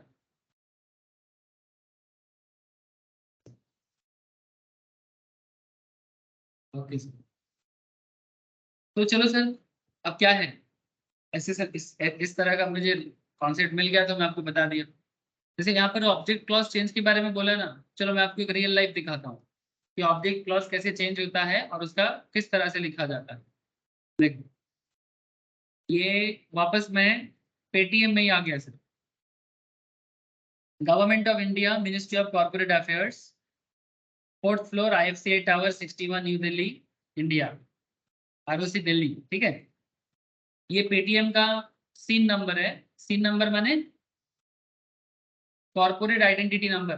Okay, section 13 subsection 1 of the companies act 2013, ये क्या बताता है? सेक्शन 13 जो है, certificate of registration of the special resolutions conforming alteration of object clause, दिखाई दिया? ऑब्जेक्ट को चेंज कर रहा था, उसका सर्टिफिकेट दिया गया है। The shareholder of Messrs 197 Communication Limited having passed special resolutions in the annual और extraordinary general meeting, 2 तरह का मीटिंग होता है। मीटिंग के चैप्टर आएगा सर, मीटिंग के चैप्टर में आपको मीटिंग पढ़ाऊंगा। ओके, जो लोग पढ़ चुके हो वो रिवाइज या बैकअप कर सकते हो, या फिर अगर जल्दी है, अगर लगता है नहीं मैं खत्म कर दूंगा, ईजीएम सब जान लूंगा, तो मेरे से बैकअप लेके पढ़ लो। जो ऐसा करता है मुझे बहुत अच्छा लगता है, मैंने जानने का इच्छा बहुत ज्यादा हो। तो एजीएम क्या है? एजीएम क्या है? Annual meeting, annual general meeting जो साल में एक बार करना पड़ता है। अगर कोई बात एजीएम में नहीं हो पाता है तो कंपनी ईजीएम बुलाते हैं, इसे एक्स्ट्रा ऑर्डिनरी जनरल मीटिंग कहते हैं। डिटेल्स डिस्कशंस करेंगे सर मीटिंग वाला चैप्टर में। मीटिंग वाला चैप्टर आएगा, कंपनी मीटिंग वगैरह, या फिर हम लोग मैनेजमेंट एंड एडमिनिस्ट्रेशन स्कूल की भी कहा जाता है। तो यहाँ पर एक मीटिंग हुआ था 25 अक्टूबर 2017 को, altered the provisions of its memorandum of associations with respect to its object and complied with the section 13 subsection 1 of the Companies Act 2013। ठीक है, सब कुछ ठीक ठाक था, यहाँ पर अप्रूवल दे दिया गया, सर्टिफिकेशंस भी दे दिया गया। I hereby certify that कौन? शोभित श्रीवास्तव, कौन है sir? Shobhit Srivastava, ROC register of companies है। ठीक है, DS ministry of corporate affairs, government of India, deputy registry Shobhit Srivastava ने रजिस्टर ऑफ कंपनीज ROC। ठीक है, क्या लिखा? I hereby certify that said resolutions together with the copy of memorandum of association as altered has been this day and been registered। इस दिन registered हुआ और हम लोग इसको रजिस्टर्ड कर चुके हैं, बस एक लीगली लिख, given under my hand at New Delhi this 13th day of November 2017। Mailing address as per record available 197 communications, चिट्ठी का एड्रेस। इसी तरह से पेटीएम का ऑब्जेक्टिव बहुत बार चेंज हुआ है। जितना बार चेंज हुआ है आप देखोगे, हर बार यहाँ पर आपको सर्टिफिकेशन दिया गया, इसको कंपनी को बताना पड़ता है, अपडेट करना पड़ता है सारे डॉक्यूमेंटेशन पे कि भाई मैंने अपना ऑब्जेक्टिव बदला, मैंने अपना ऑब्जेक्टिव को अल्टर किया, अपडेट कर दो। जो भी अपडेट करते, मतलब ऑब्जेक्टिव आपका अल्टर्ड होता है, अपडेट कर दो। अपडेट जरूरी है सर, अपडेट जरूरी है। जैसे आपको मैं ये चीज स्टार्टिंग में बता रहा था, ये देखो सर, मैं जब आपको ये फ्लो चार्ट सिखा रहा था, इसमें देखो चेंजेस इन मेमोरेंडम, देख रहे सर, मेमोरेंडम चेंजेस किस कौन से सेक्शन में बोला है, सेक्शन 13 में बोला है, सेक्शन 13 में, 13 माने 13, ठीक है, सेक्शन 13 13, तो 13 में आपको दिखाया ना, यहाँ पे देखो पेटीएम का जब भी चेंज किया है, देखो सेक्शन 13 सबसेक्शन 1। हेलो, ये सब रियल लाइफ काम है सर, ये सब रियल लाइफ काम है। ये जब आप कंपनी में काम करोगे, ऐसे इस तरह से डॉक्यूमेंटेशन करना पड़ता है। अगर आप आरओसी में काम करते हो, रजिस्टर में काम करते हो, तो आपको ये सब जानना चाहिए ना, भाई किस सेक्शन के तहत हो रहा है, इसीलिए तो आप बन रहे हो। ये देखो, जो भी आप यहाँ पर सेक्शन मेंशन है, वही सेक्शन हम लोग यहाँ पर क्लास में भी पढ़ रहे हैं, सेक्शन 13। यू मस्ट नो कि कौन सा सेक्शन का क्या इस्तेमाल है, कौन सा सेक्शन का क्या इस्तेमाल है, और इस्तेमाल माने यूज। ओके, ठीक है, आशा करता हूँ कि आप लोग समझ पा रहे हो सर, और ऐसा ही समझते रहो, तो फिर लॉ में मजा आ जाएगा सर, लॉ में मजा आ जाएगा। नहीं तो ना ये सब बोरिंग सा लाइन होकर रह जाएगा, और मैं ये नहीं चाहता सर। मेरा एक ही इच्छा है कि लॉ को फील करो, दिल में, दिमाग में। लॉ में लॉ स्कोर करना थोड़ा मेहनत चाहिए होता है सर, लेकिन अच्छा स्कोर होता है, ऐसा नहीं होता है। फॉलो करो टू दी पाई, एकदम पाई टू पाई फॉलो करो, लेकिन विथ कॉन्सेप्ट। बिना कॉन्सेप्ट का लॉ नहीं लिख पाओगे, भूल जाओगे। ये रटने वाला पेपर नहीं है। बहुत लोग ना, गलत फहमी है सर लोगों का, लोगों को गलत फहमी है, लॉ थ्योरी है, रट लेंगे, गलत सोच है। रटना है पर समझ के रटना। मैं ये नहीं कहता कि रटना नहीं है, याद तो करना है सर, लेकिन समझ के याद करना है, क्या है, क्यों है, किस लिए है। अंडरस्टैंडिंग में दिक्कत होगा ना तो प्रॉब्लम हो जाएगा सर, अंडरस्टैंडिंग में दिक्कत नहीं होना चाहिए। ओके सर,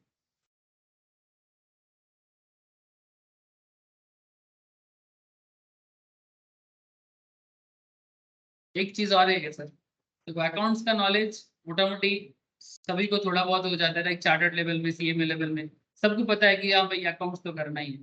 बट अगर आप किसी के अंदर अकाउंट्स के साथ साथ, कॉस्टिंग के साथ साथ, ठीक है, लॉ, लॉ में 3 लॉ बहुत इंपॉर्टेंट है, company law, GST law, income tax law.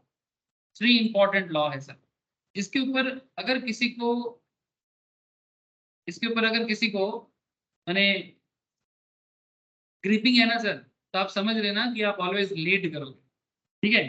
क्योंकि अकाउंट्स कॉस्ट वगैरह में तो क्या है ना सर, वो इन जनरल है, ठीक है, तो नॉर्मली सभी को करेंगे। But tax law, GST law and company law, ये जो 3 लॉ है ना, ये बहुत पॉपुलर है। इसके साथ और भी लॉ है, जैसे कि सेबी लॉ, इकोनॉमिक लॉ, ठीक है, these are also very important, industrial law. But ये 3 जो लॉ है sir, income tax, GST and company law, इसके ऊपर फुल ग्रिपिंग होना बहुत जरूरी है, ठीक है सर। ऐसा तो मैं आपको बताता रहूंगा। तो एमओए का ऑब्जेक्टिव के लेके बहुत बात कर लिया, अब और भी क्या है ये एमओए के अंदर देख लेते हैं sir. The memorandum of A company shall state, state माने, स्टेट माने बोलना, ओके, यहाँ पर स्टेट माने क्या बताता है, shall state in relation to the name clause, in relation to the name clause माने कंपनी के नाम के बारे में बताता है। जैसे कि जब आप पेटीएम का या टाटा पावर का, चलो बार बार पेटीएम बोलेंगे तो आपको लगेगा कि सर मेरा पेटीएम से कोई रिश्ता है। कौन लगता है सर, कोई नहीं लगता। हाँ, मैं शेयर होल्डर हूँ पेटीएम का, ये मैं बता सकता हूँ। पेटीएम में इन्वेस्ट करता हूँ, ट्रेड करता हूँ स्टॉक मार्केट में, पेटीएम में ट्रेड करके मैं भी अच्छा कमा लेता हूँ कभी कभी, और मेरे स्टूडेंट लोग मेरे से ज़्यादा कमाता है। मेरे तो क्लास रहता है तो मैं कब ट्रेड करूँ, बट जब भी मौका मिलता है मैं पेटीएम में ट्रेड जरूर लेता हूँ। लास्ट 5 से 6 महीने में पेटीएम में ट्रेडिंग करके अच्छा मजा आया मुझे। अच्छा देखो, सो ये टाटा पावर का है, तो टाटा पावर का जब भी मैं एमओए निकाल रहा हूँ सर, मेमोरेंडम ऑफ एसोसिएशन, जिसमें कंपनी बना है, ठीक है, इसमें आप देख सकते हो, ये देखो क्या लिखा है, आर्टिकल ऑफ एसोसिएशन, एक second, preliminary,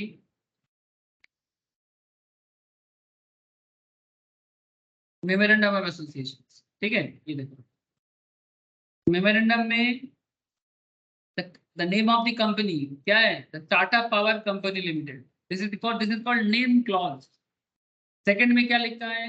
The registered office of the company will be situated in the state of Maharashtra. Object for which the company is established उसके बाद है, ठीक है? इसी तरह से लिखा हुआ है। तो आप यहाँ पर देखो, मैं आपको ओरिजिनल डॉक्यूमेंट दिखाया, मैंने आपको ओरिजिनल डॉक्यूमेंट दिखाया। अब आप यहाँ पर लिस्ट को देखो कि एक कंपनी के मेमोरेंडम के डॉक्यूमेंट्स में क्या क्या होता है।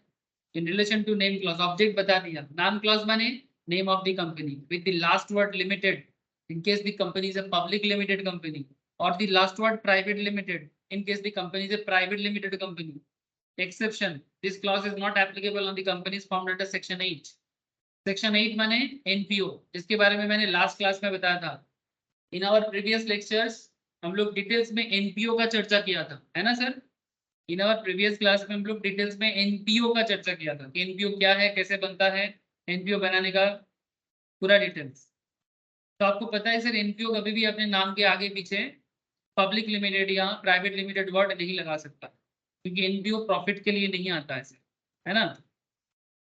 एनपीओ का ऑब्जेक्टिव क्या है? नॉन प्रॉफिट, इसी पर्पस में वो नॉन प्रॉफिट के लिए आता है। तो यहाँ पर इसलिए लिख रहे हैं नाम क्लॉज में अगर कंपनी अपना नाम के आगे क्या लिखेगा, या तो पब्लिक लिमिटेड या फिर प्राइवेट लिमिटेड। अगर एनपीओ है तो ऐसा कोई वर्ड लिखने का जरूरत नहीं है ना।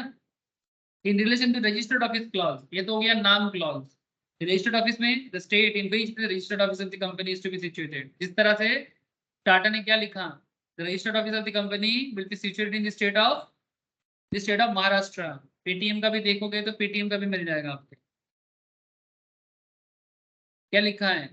Registered office of the company will be situated in the national capital territory of Delhi, NCT of Delhi. एकदम क्लियरली लिखा है, और ऑब्जेक्टिव में पहले ही बता दिया कि बोझा जाচ্ছে तो। अरे समझ में आ रहा है कि नहीं आ रहा है? बोलो सर। मैंने जो पढ़ रहे हैं क्या वो रियल लाइफ में देख पा रहे हैं? मुझे इतना बता दो सर, जो पढ़ रहे हैं क्या वो रियल लाइफ में देख पा रहे हैं? यस और नो?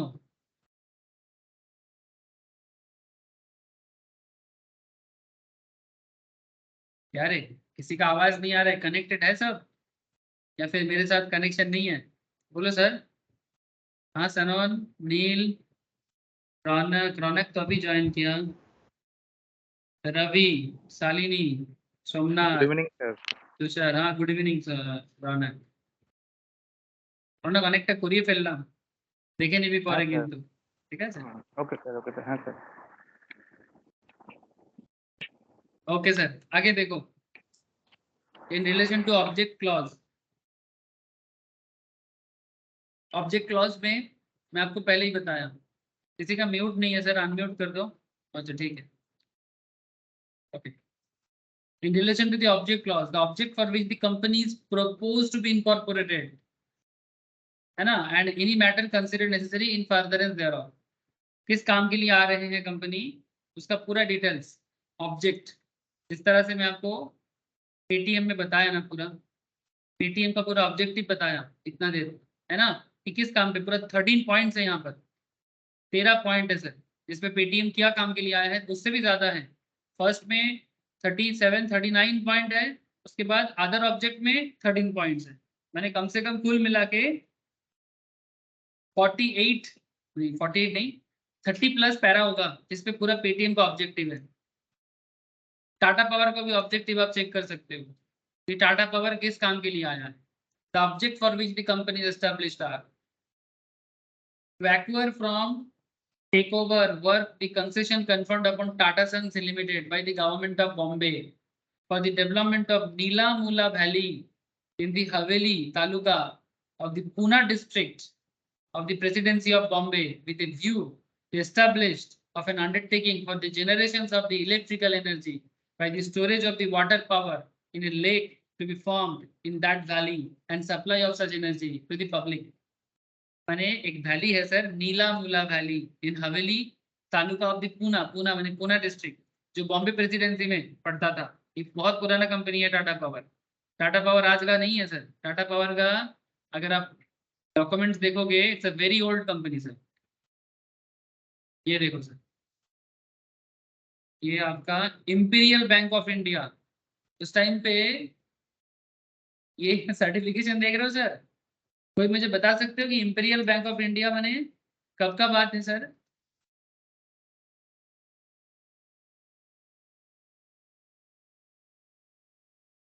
किस बैंक का पुराना नाम इंपीरियल बैंक ऑफ इंडिया है, कौन बताएगा? किस बैंक का पुराना नाम इंपीरियल बैंक ऑफ इंडिया है? Which bank was known as Imperial Bank of India? कोई तो बताओ, बिना गूगल करके बताओ। अच्छा, गूगल करके ही बता दो। कौन गूगल कर रहा है?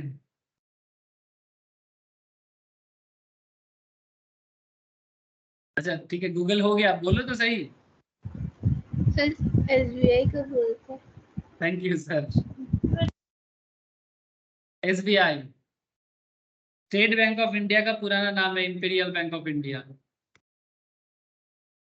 पहले पहले पहले मैंने ब्रिटिश पीरियड में 1930 से पहले, मतलब स्टेट बैंक ऑफ इंडिया आने से पहले, तब आरबीआई भी नहीं आया था। आरबीआई भी नहीं आया था सर। तब स्टेट पहले इंपीरियल बैंक ऑफ कलकत्ता हुआ करता था, फिर इंपीरियल बैंक ऑफ मद्रास, फिर इंपीरियल बैंक ऑफ बॉम्बे।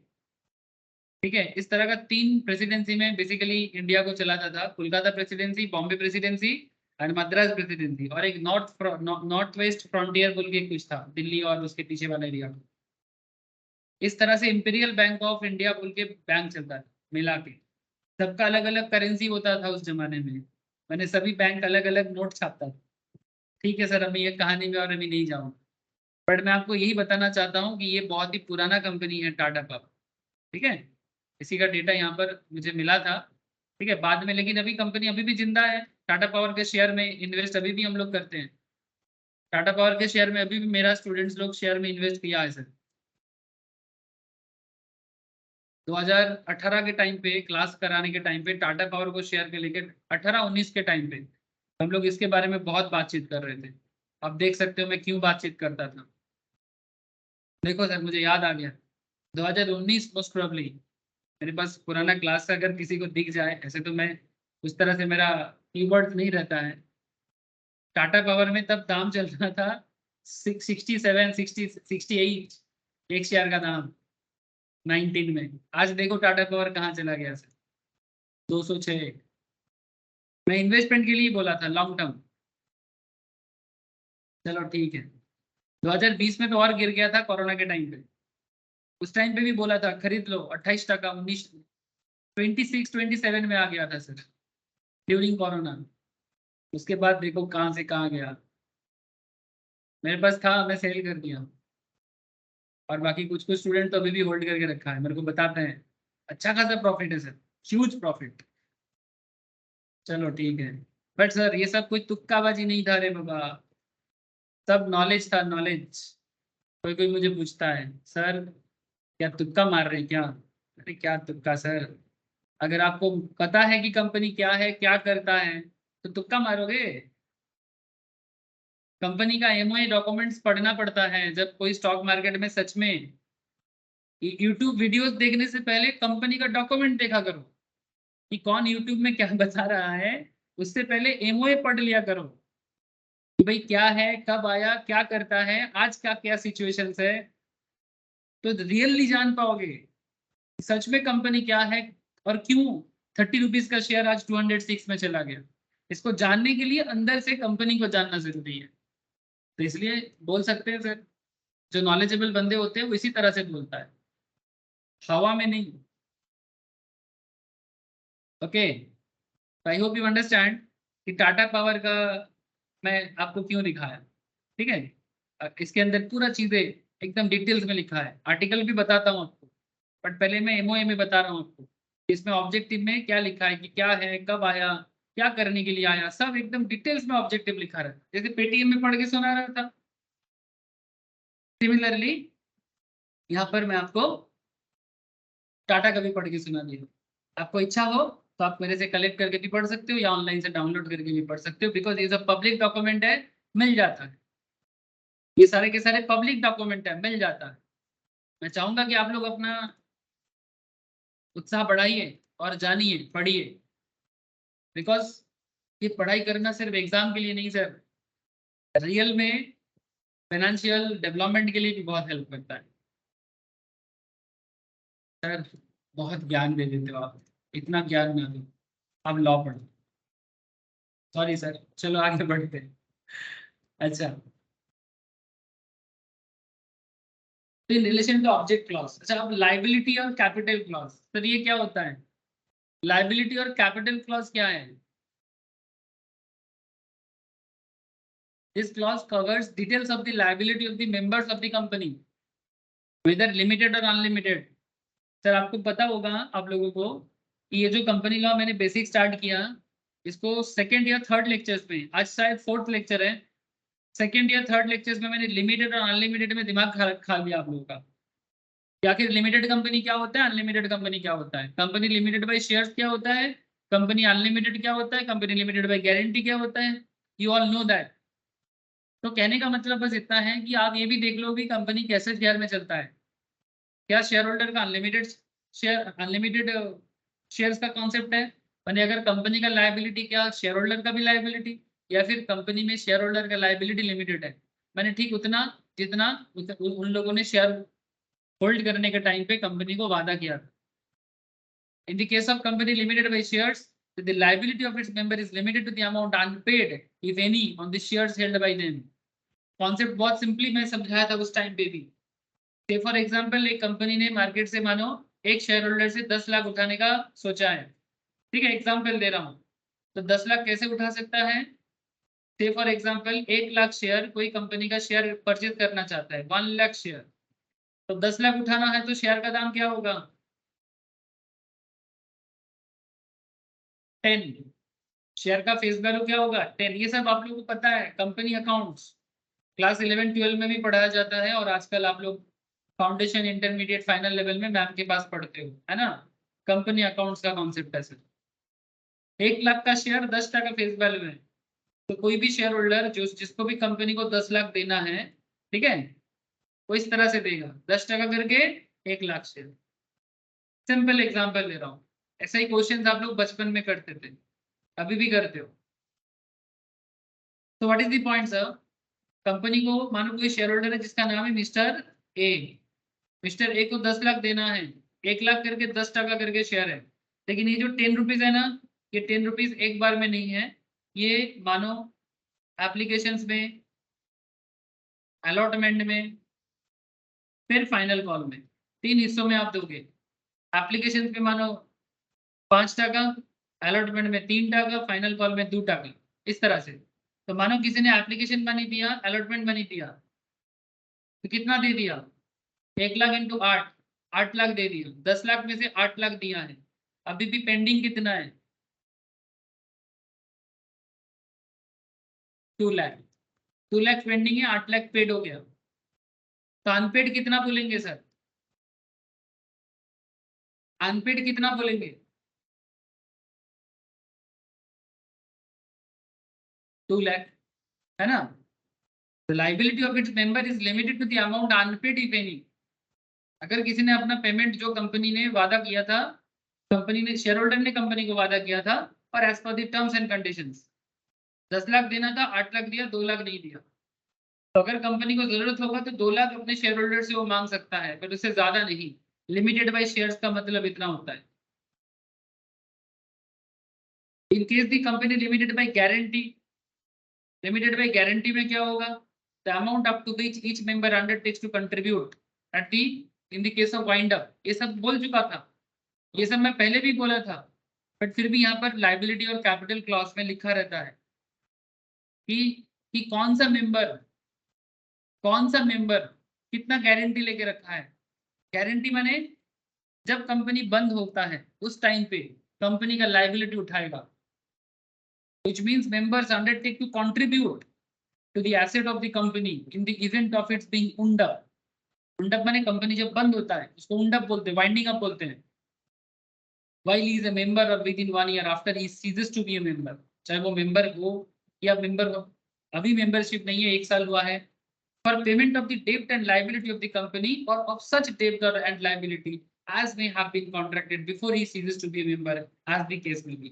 माने जब कोई कंपनी वाइंड अप होता है उस टाइम पे जो लिमिटेड बाय गारंटी कंपनी होता है ना, वो अपने शेयर होल्डर से वादा लेके रखता है कि अगर कभी ऐसा सिचुएशन हुआ, कंपनी का मार्केट में लायबिलिटी है और आप कंपनी का मेंबर हो, तो वाइंड अप के टाइम पे आप आके अपना कंट्रीब्यूशन देना कंपनी के एसेट्स पे, तो उस टाइम पे आके वो एसेट्स पे अपना कंट्रीब्यूशन देगा और कंपनी को पैसा देगा ताकि कंपनी अपना लायबिलिटी वगैरह चुकता कर सके।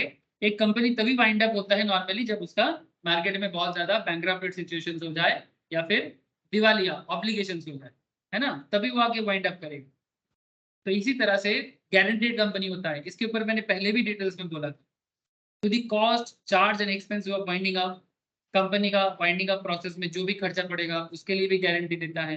For adjustment of the rights and contributories among themself, ठीक है, जो भी कंट्रीब्यूशंस बनता है उसके लिए वो पहले से गारंटी लेता है, बट जितना गारंटी पहले लिया था उतना ही लेगा, न्यूली कुछ गारंटी रेडी नहीं है, ठीक है। इसी तरह से अगर company having a share capital, the amount of share capital with which the company is to be registered, जिस शेयर कैपिटल में, कौन से शेयर कैपिटल में कंपनी रजिस्टर्ड हो रहा है, and the division thereof, इसके ऊपर भी मैंने क्लास में बताया स्टार्टिंग क्लास में, क्वेश्चन भी सॉल्व करवाया। स्टार्टिंग कंपनी लॉ का क्लास देखो, उसमें मैंने ये आपको ये सब दिखाया था, ऑथराइज कैपिटल क्या होता है, पेड अप क्या होता है, सब्सक्राइब क्या होता है, इशूड क्या होता है, कैलकुलेशन के साथ। क्लास को स्किप मत करिएगा, क्लास स्किप होने से दिक्कत है, इंपॉर्टेंट इंफॉर्मेशन मिस हो जाता है। The amount of share capital with which the company is to be registered and the division thereof in the shares of a fixed amount and under the shares which subscriber to the memorandum agree to subscribe, which shall not be less than 1 share. एक share से कम नहीं होना चाहिए। And the shares each subscriber to the memorandum intends to take indicate opposite his name. The clause in the case of 1% company covers the name of the person nominee who is the event of the death of the subscriber shall become the member of the company. OPC के बारे में भी मैंने बोल के आया, ये सब कोई न्यू पॉइंट नहीं है, ये सब ओल्ड पॉइंट थे, पहले भी बोला कि अगर ओपीसी का क्या होता है नॉर्मली, ओपीसी माने 1% कंपनी, कंपनी लॉ का पहला या दूसरा क्लास में ओपीसी के बारे में बता हुआ है। ओपीसी का क्या मतलब होता है, ओपीसी माने 1% कंपनी जिसका एक ही मेंबर होता है, जो ही मालिक है वही मेंबर है, लेकिन हाँ ओपीसी में नॉमिनी होते हैं। नॉमिनी का रोल क्या है, जब ओरिजिनल मेंबर का कुछ हो जाता है, डेथ हो जाते हैं, तो उनकी जगह में नॉमिनी सब्सक्राइबर होते हैं, वो मेंबर हो जाते हैं। तो ये सभी चीजें आपको शेयर कैपिटल के क्लॉज में लिखना पड़ता है, ठीक है, कि भाई कौन सब्सक्राइब कर रहा है, किस तरह से सब्सक्राइब कर रहा है, किसने कितने पैसा लेके कंपनी आ रहा है। आप चेक करोगे ना टाटा पावर का सब मिलेगा आपको, everything you will get here. किसी भी कंपनी का ऑब्जेक्टिव क्लॉज जैसे ही खत्म हो जाएगा फिर आपको शेयर कैपिटल क्लॉज मिलेगी। सर एक भी बात ना हवा में नहीं है सर, सब कुछ प्रैक्टिकल है, सब कुछ प्रैक्टिकल है। अब देखो जो भी बात वहां पर बोला उसके ऊपर बेस करके यहाँ पर आगे आगे आ गया सर, एक सेकंड,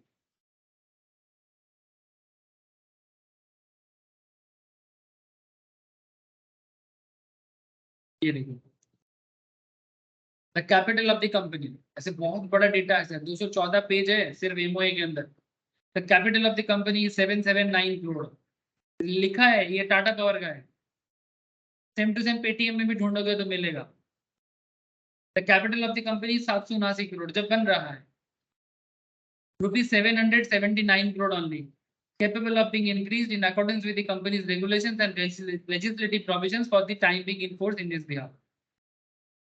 The said capital को डिवाइड किया गया कितना sir, 2,20,09 lakh cumulative redeemable preference shares में जब स्टार्ट कर रहा था। The said capital is divided into 2,29 lakh cumulative preference shares में, जहां पर एक एक प्रेफरेंस शेयर का दाम था 100 रुपीज, एंड कितना है हिसाब लगा लो, 3, 5, 7, 8 कितना है सर, 550 करोड़ इक्विटी शेयर्स 1 टका करके, 550 करोड़ इक्विटी शेयर 1% करके, इस तरह से पूरा 779 करोड़ को डिस्ट्रीब्यूट किया गया था। Subject as herein provided the following rights shall be attached to the said 3,07.5% cumulative preference share. मैंने प्रेफरेंस शेयर का परसेंटेज है, प्रेफरेंस शेयर होल्डर को जिस रेट में डिविडेंड दिया जाएगा, दैट इज टू से सब लिखा रहता है।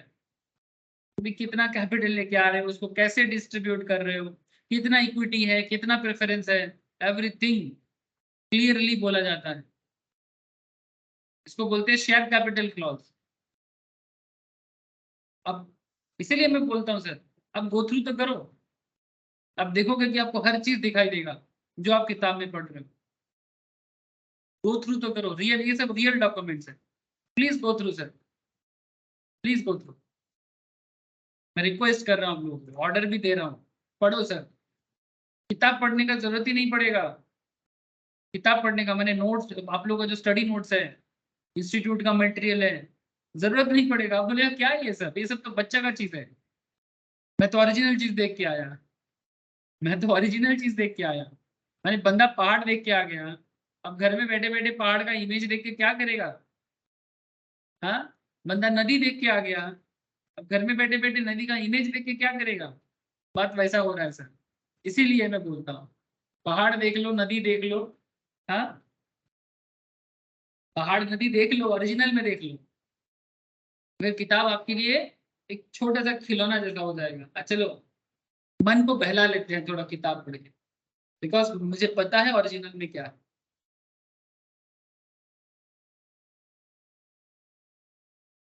फिर आता है name clause. Applying for the name of the company, the name stated in the memorandum shall not be identical with or resembles too nearly to the name of the existing company registered under this act or any previous company law. मैंने simple बात है कि आप जब company का name registered करोगे तो वैसा नाम किसी और कंपनी का नहीं होना चाहिए। मैंने सिमिलर नाम का या सिमिलर टाइप ऑफ नाम का कोई कंपनी पहले से नहीं होना चाहिए। मतलब एकदम क्लोज नाम भी नहीं होना चाहिए। मैंने आगे जैसे मानो किसी को लगता है कि मैं गूगल जैसा ही एक नाम दे दूंगा लोगों को कंफ्यूज करने के लिए, कोई नाम रख दिया मानो GUGU गूगल, ठीक है, तो ये सब नाम ना रजिस्टर नहीं करेगा, जल्दी से रजिस्टर नहीं करेगा, क्योंकि गूगल गूगल सिमिलर प्रोनाउंस होता है ना, तो ऐसे नहीं करने के देगा। इसलिए बोलता है आइडेंटिकल विथ और resemble to nearly to the name of the existing company registered under this act, मैंने 2013 एक्ट। गूगल हमारे देश में नहीं है, गूगल इंडिया का रजिस्टर्ड नहीं है, गूगल इंडिया प्राइवेट लिमिटेड है, गूगल इंडिया प्राइवेट लिमिटेड करके इंडिया में रजिस्टर्ड है, but Google mainly foreign entity है, मेनली फॉरेन एंटिटी है जो यूएस रजिस्टर्ड कंपनी।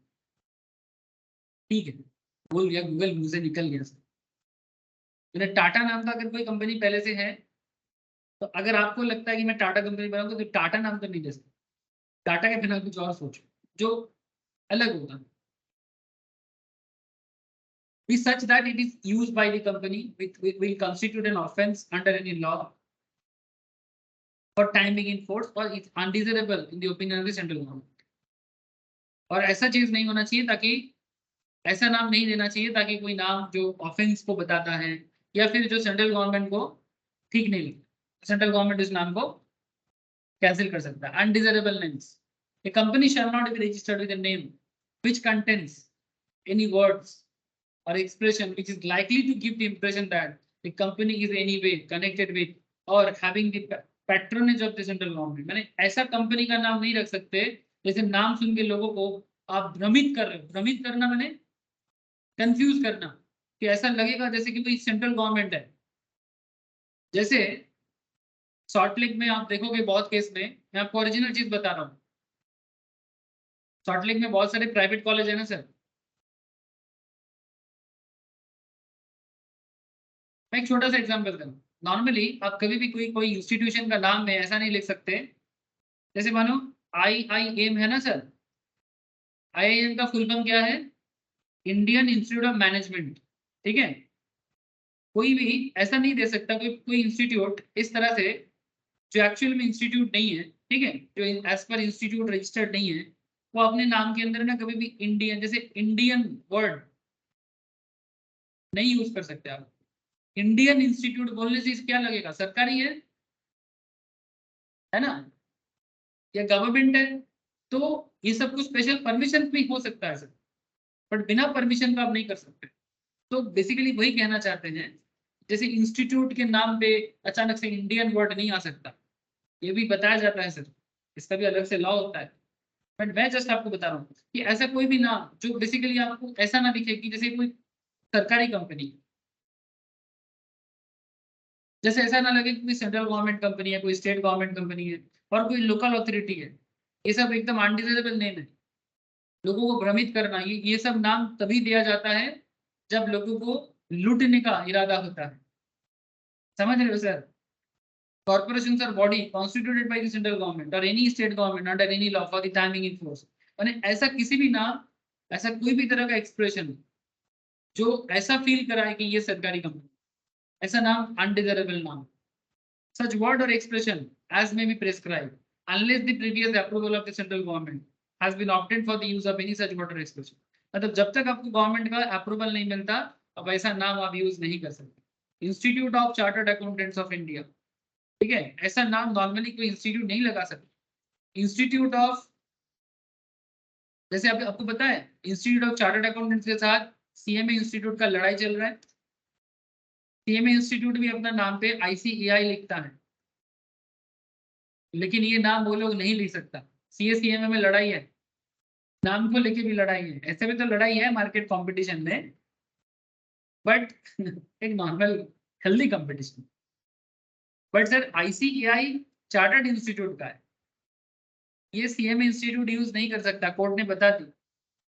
अगर है तो अभी टाइम दिया है, विद इन 3 मंथ्स हटाना पड़ेगा, ठीक है। सीएमए इंस्टीट्यूट लिख सकता है, आईसीएमआई लिख सकता है, institute of cost and management accountant ऐसा लिख सकता है। But ICAI institute of cost accountant of India, इसका भी फुल फॉर्म बन जाता है। बट क्योंकि ऑलरेडी ये चार्टर्ड इंस्टीट्यूट के नाम पे कॉपीराइटेड है, तो ये नाम आप नहीं लिख सकते सीएमए वाले। तो इस तरह का कॉपीराइट इन्फ्रिंजमेंट, कॉपीराइट प्रॉब्लम होता है। तो इसीलिए कंपनी के नाम पे भी बता रहे हैं, अगर गवर्नमेंट अप्रूवल ना हो तो आप ऐसे नाम नहीं दे सकते। As per Rule 8B, Companies Rule 2014, the following words and combination thereof shall not be used in the name of the company in English or any of the language depicting the same meaning unless the power of government। जब तक आपको government ना power दे। जैसे क्या क्या नाम आप नहीं दे सकते, देखो सर, किसी कंपनी के नाम के आगे पीछे बोर्ड नहीं लगा सकते, क्योंकि बोर्ड बोलने से ना सरकारी फीलिंग आ जाएगी। कमीशन ये वर्ड नहीं दे सकते। Authority, undertaking, national, union, central, federal, Republic, समझ रहे हो, ये सब एकदम प्रतिबंधित वर्ड है। ये सब वर्ड आप कंपनी में नहीं लगा सकते, समझ रहे हो सर। फेडरल का मतलब क्या होता है, फेडरल भी सेंट्रल गवर्नमेंट को बताता है। सेंट्रल यूएस में यूज होता है, जैसे हमारे यहाँ पर सेंट्रल आरबीआई होता है ना, रिजर्व बैंक ऑफ इंडिया, उसको क्या बोलते हैं, सेंट्रल बैंक ऑफ इंडिया, है ना। सेंट्रल बैंक ऑफ इंडिया एक प्राइवेट सरकारी बैंक भी, सेंट्रल बैंक बोलते हैं। वैसे यूएस में क्या बोलते हैं, फेडरल बैंक। यूएस में क्या बोला जाता है, फेडरल बैंक। आरबीआई की जगह वो लोग यूज करते हैं, हम लोग आरबीआई यूज करते हैं, वो लोग फेडरल यूज करते हैं। तो फेडरल वर्ड भी सेंट्रल गवर्नमेंट का चीज को बताते हैं। रिपब्लिक, प्रेसिडेंट, राष्ट्रपति, small scale industry,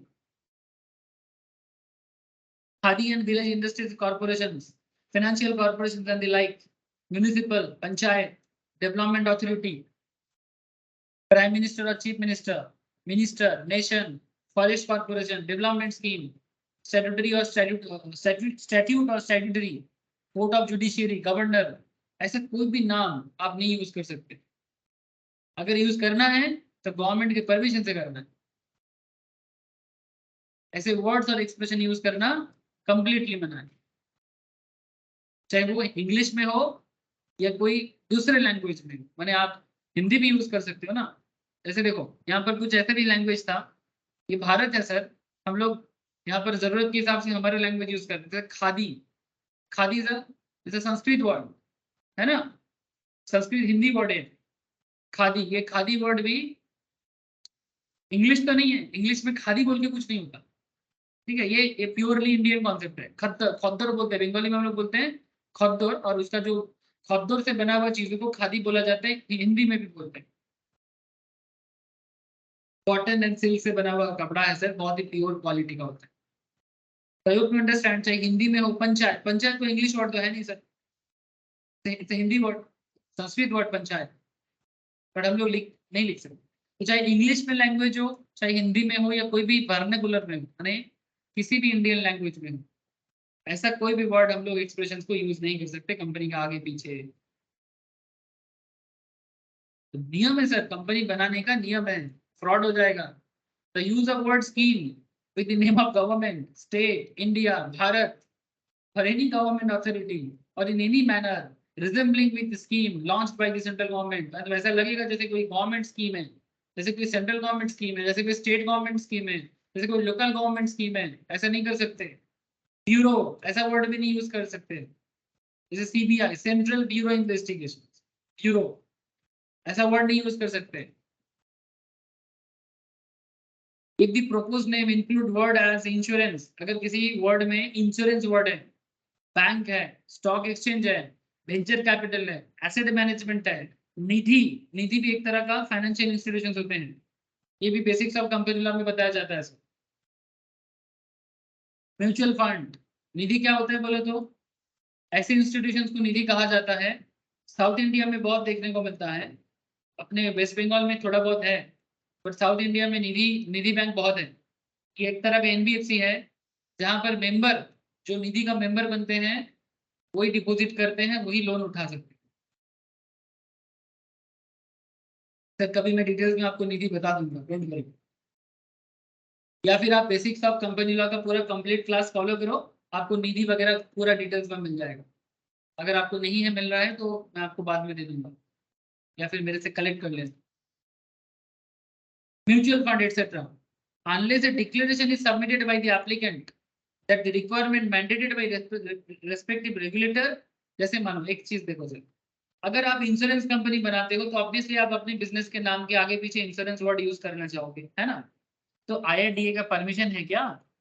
आईआरडीए कौन है? Insurance regulatory development authority. इनके परमिशन के बिना आप इंश्योरेंस नाम यूज नहीं कर सकते। अगर आप अगर बैंक हो, जैसे एचडीएफसी बैंक, तो अगर एचडीएफसी बैंक है तो बैंक का लाइसेंस कौन देता है? आरबीआई। तो क्या आरबीआई का अप्रूवल है क्या?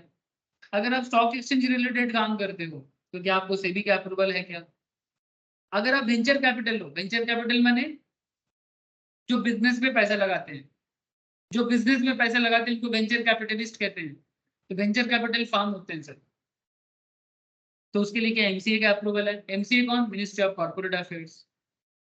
तो उनके हिसाब से अगर कंप्लाइड है तभी जाके कंपनी अपने नाम के आगे पीछे ये सब जोड़ सकता है, एफिक्स और प्रीफिक्स। समझ में आ गया सर? हेलो, समझ में आ रहा है ना? हाँ सर। ऐसे जानो, है ना। रिजर्वेशन ऑफ नेम, फिर नाम रिजर्व करो, अप्लाइंग फॉर नेम, ये सब प्रोसेस कहाँ होता है? एमसीए के साइट में जाके होता है। जब भी किसी कंपनी को बिल्डअप करना है, you need to visit ministry of corporate affair site, mca.government.in। MCA service में जाना है, फिर यहाँ पर जाके कंपनी सर्विसेज में जाना है, check company name. Okay, company name check करना है, चेक करो मैंने आपका नाम है कि नहीं। इनकॉर्पोरेशन के साइड में जाओ, यहाँ पर इनकॉर्पोरेशन का सारा कंप्लायंस फाइलिंग, ठीक है, everything, you will get everything यहाँ, सारा लिंक आपको यहाँ मिलेगा लॉगिन प्रोसेस के बाद।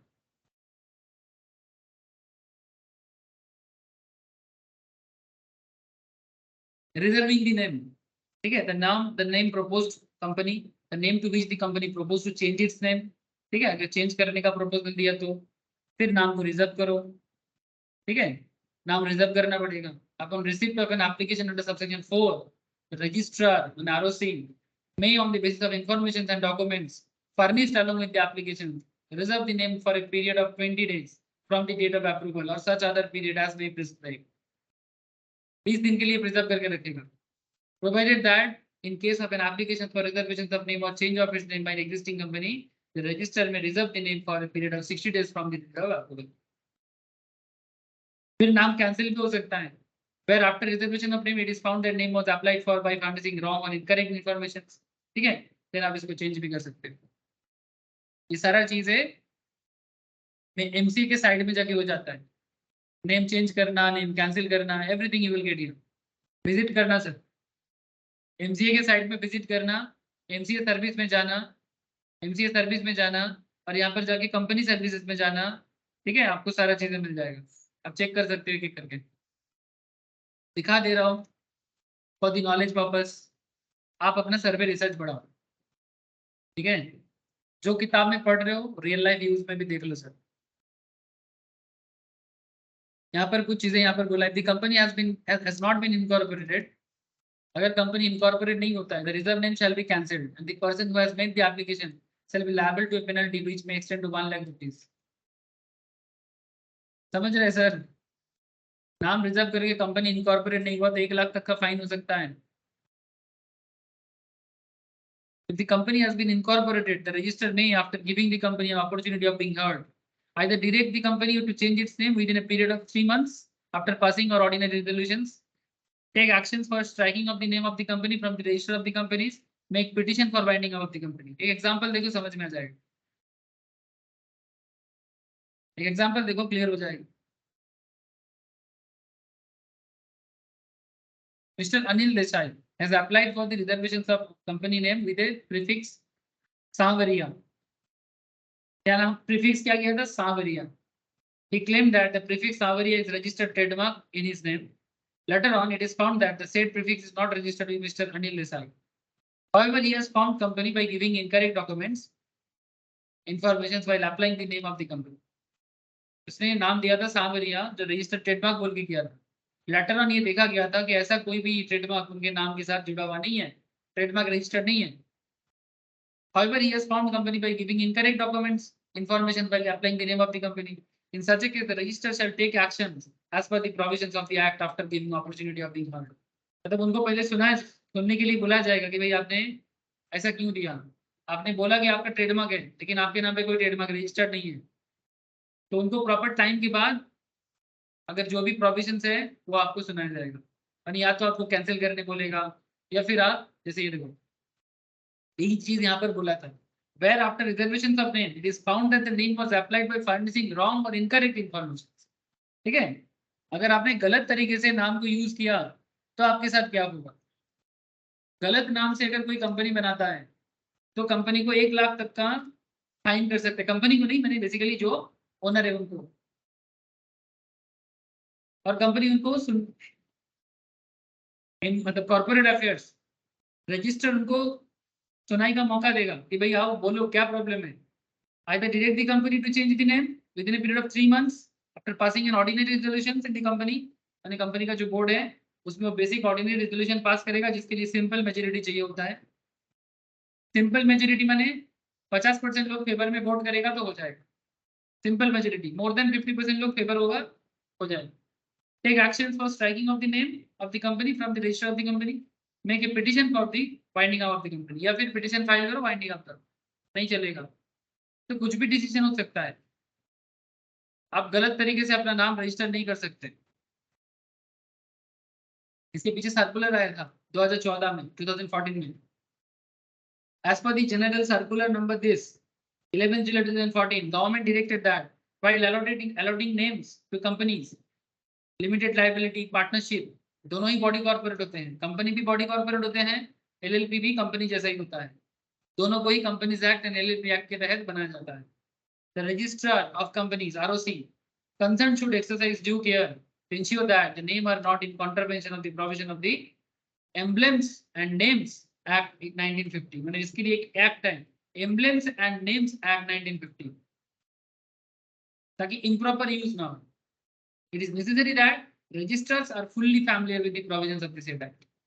जो कंपनी रजिस्टर में काम करेगा उनको कंप्लीटली नॉलेज होना चाहिए, कंपनीज लॉ का भी नॉलेज होना चाहिए, साथ में एम्ब्लेम्स एंड नेम्स एक्ट का भी नॉलेज होना चाहिए।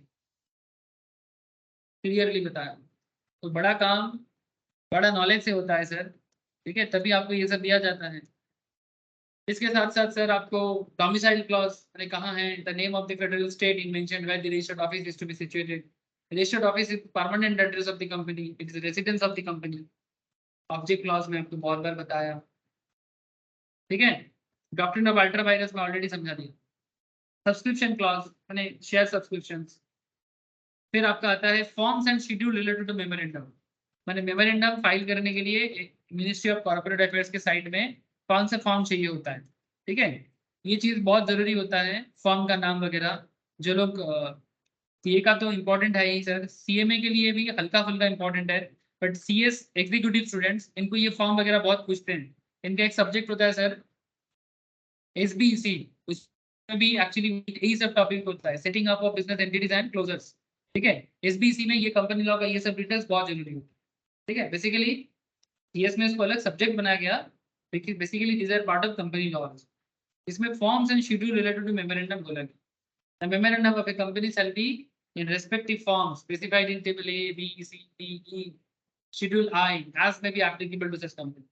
The MOA, AOA shall be in respective forms as provided in schedule 1 to the Companies Act.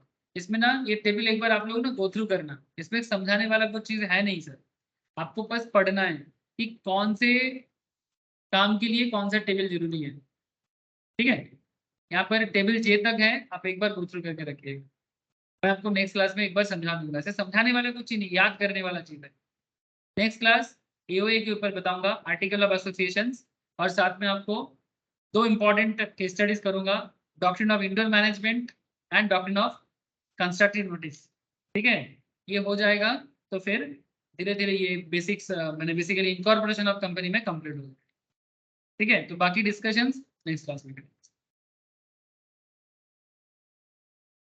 ठीक है।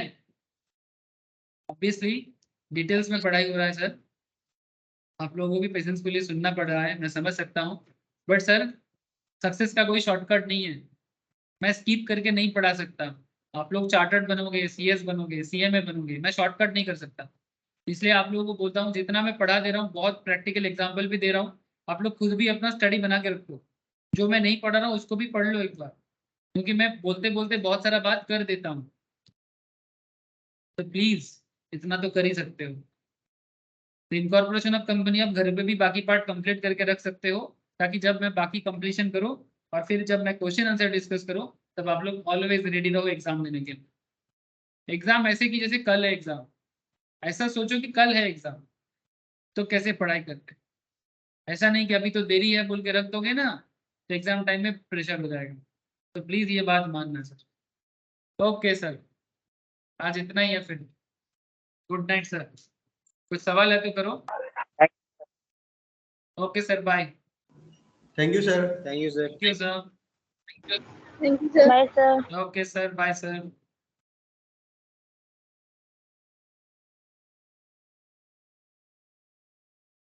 Hello sir. হ্যাঁ রৌনক বল। বলছি স্যার, আমি তো এখন আপনার এই বিজনেস ল এর মধ্যে যে কন্ট্রাক্ট অ্যাক্টটাই ফার্স্ট ক্লাসটা আমি করেছি, ঠিক আছে। কোম্পানি লয়ের যে লিস্টটা দেওয়া আছে ওখান থেকে কোম্পানি লটা কর, শুরু কর। হুম। আচ্ছা, আপনি শুধু একটা কথা বলুন না, সেই কন্ট্রাক্ট অ্যাক্টের মধ্যে একটা ওয়ার্ড আমি দেখলাম অব্লিগেশন বলে, ওই অব্লিগেশনের মিনিংটা আমাকে একবার বলুন না। নৈতিক দায়। নৈতিক দায়। মানে যে কোনো মানুষের একটা অব্লিগেশন থাকে, যেমন ধর লোন নিলে লোনটা শোধ করতে হয়, এটা তো নৈতিক দায়িত্ব। আচ্ছা, মানে দায়, আচ্ছা হ্যাঁ, দায় একটা বোঝা যায়। আচ্ছা নীতিগত দায়, মানে এটা নীতি কি বলছে, নীতি বলছে তোমাকে ফেরত করতে হবে, দ্যাট ইজ। আচ্ছা আচ্ছা আচ্ছা। আর বলছি স্যার, এই চ্যাপ্টার থেকে কি আপনি কি মানে ব্রড কোশ্চেনও আছে না অনলি এমসিকিউ? না না, ব্রড কোশ্চেন আছে, এটা সব ব্রড কোশ্চেন। সব ব্রড কোশ্চেন মানে সব তোদের মুখস্থ এমসিকিউ, করতে হবে অ্যান্সার গুলো? আনসার গুলো পড়ে পড়ে বুঝে বুঝে মুখস্থ করতে হবে। হ্যাঁ, বুঝবো তো স্যার শিওর, তৈরি তো বুঝে সেইভাবেই বুঝে তাহলে বুঝে বুঝে মুখস্থ করতে হবে। আচ্ছা আচ্ছা স্যার। আর ম্যাথের একটাই ক্লাস করেছিলাম ম্যামের, ওই কম্পিউটেশন অ্যান্ড পারমুটেশন অ্যান্ড কম্বিনেশনটা। বুঝতে পেরেছিস তো? এই হ্যাঁ হ্যাঁ, ওটা বুঝতে পেরেছি ফার্স্ট ক্লাসটা। তো আমার এই দুটোই ক্লাসই আপাতত ফুল হয়েছে। ঠিক আছে, কর আস্তে আস্তে কর, ঠিক আছে। রেগুলারিটি মেনটেন করে ক্লাসের সাথে অ্যাড পার হয়ে যা, খুব ভালো এটা। হ্যাঁ, ক্লাসের সাথে স্যার জয়েনিং করতে গেলে একটু টাইম লাগবেই, কারণ বাকি হ্যাঁ এগুলো লাগবে, ফিনিশ। লাগবে আমি জানি, কিন্তু একটু চেষ্টা কর, ঠিক আচ্ছা আছে? আচ্ছা, ওকে। হ্যাঁ বল বল বল রে, শুনছি। হ্যাঁ। আওয়াজটা কেটে যাচ্ছে, বল। হ্যালো। হ্যাঁ, হ্যাঁ, বল শুনছি। হ্যাঁ, বলছি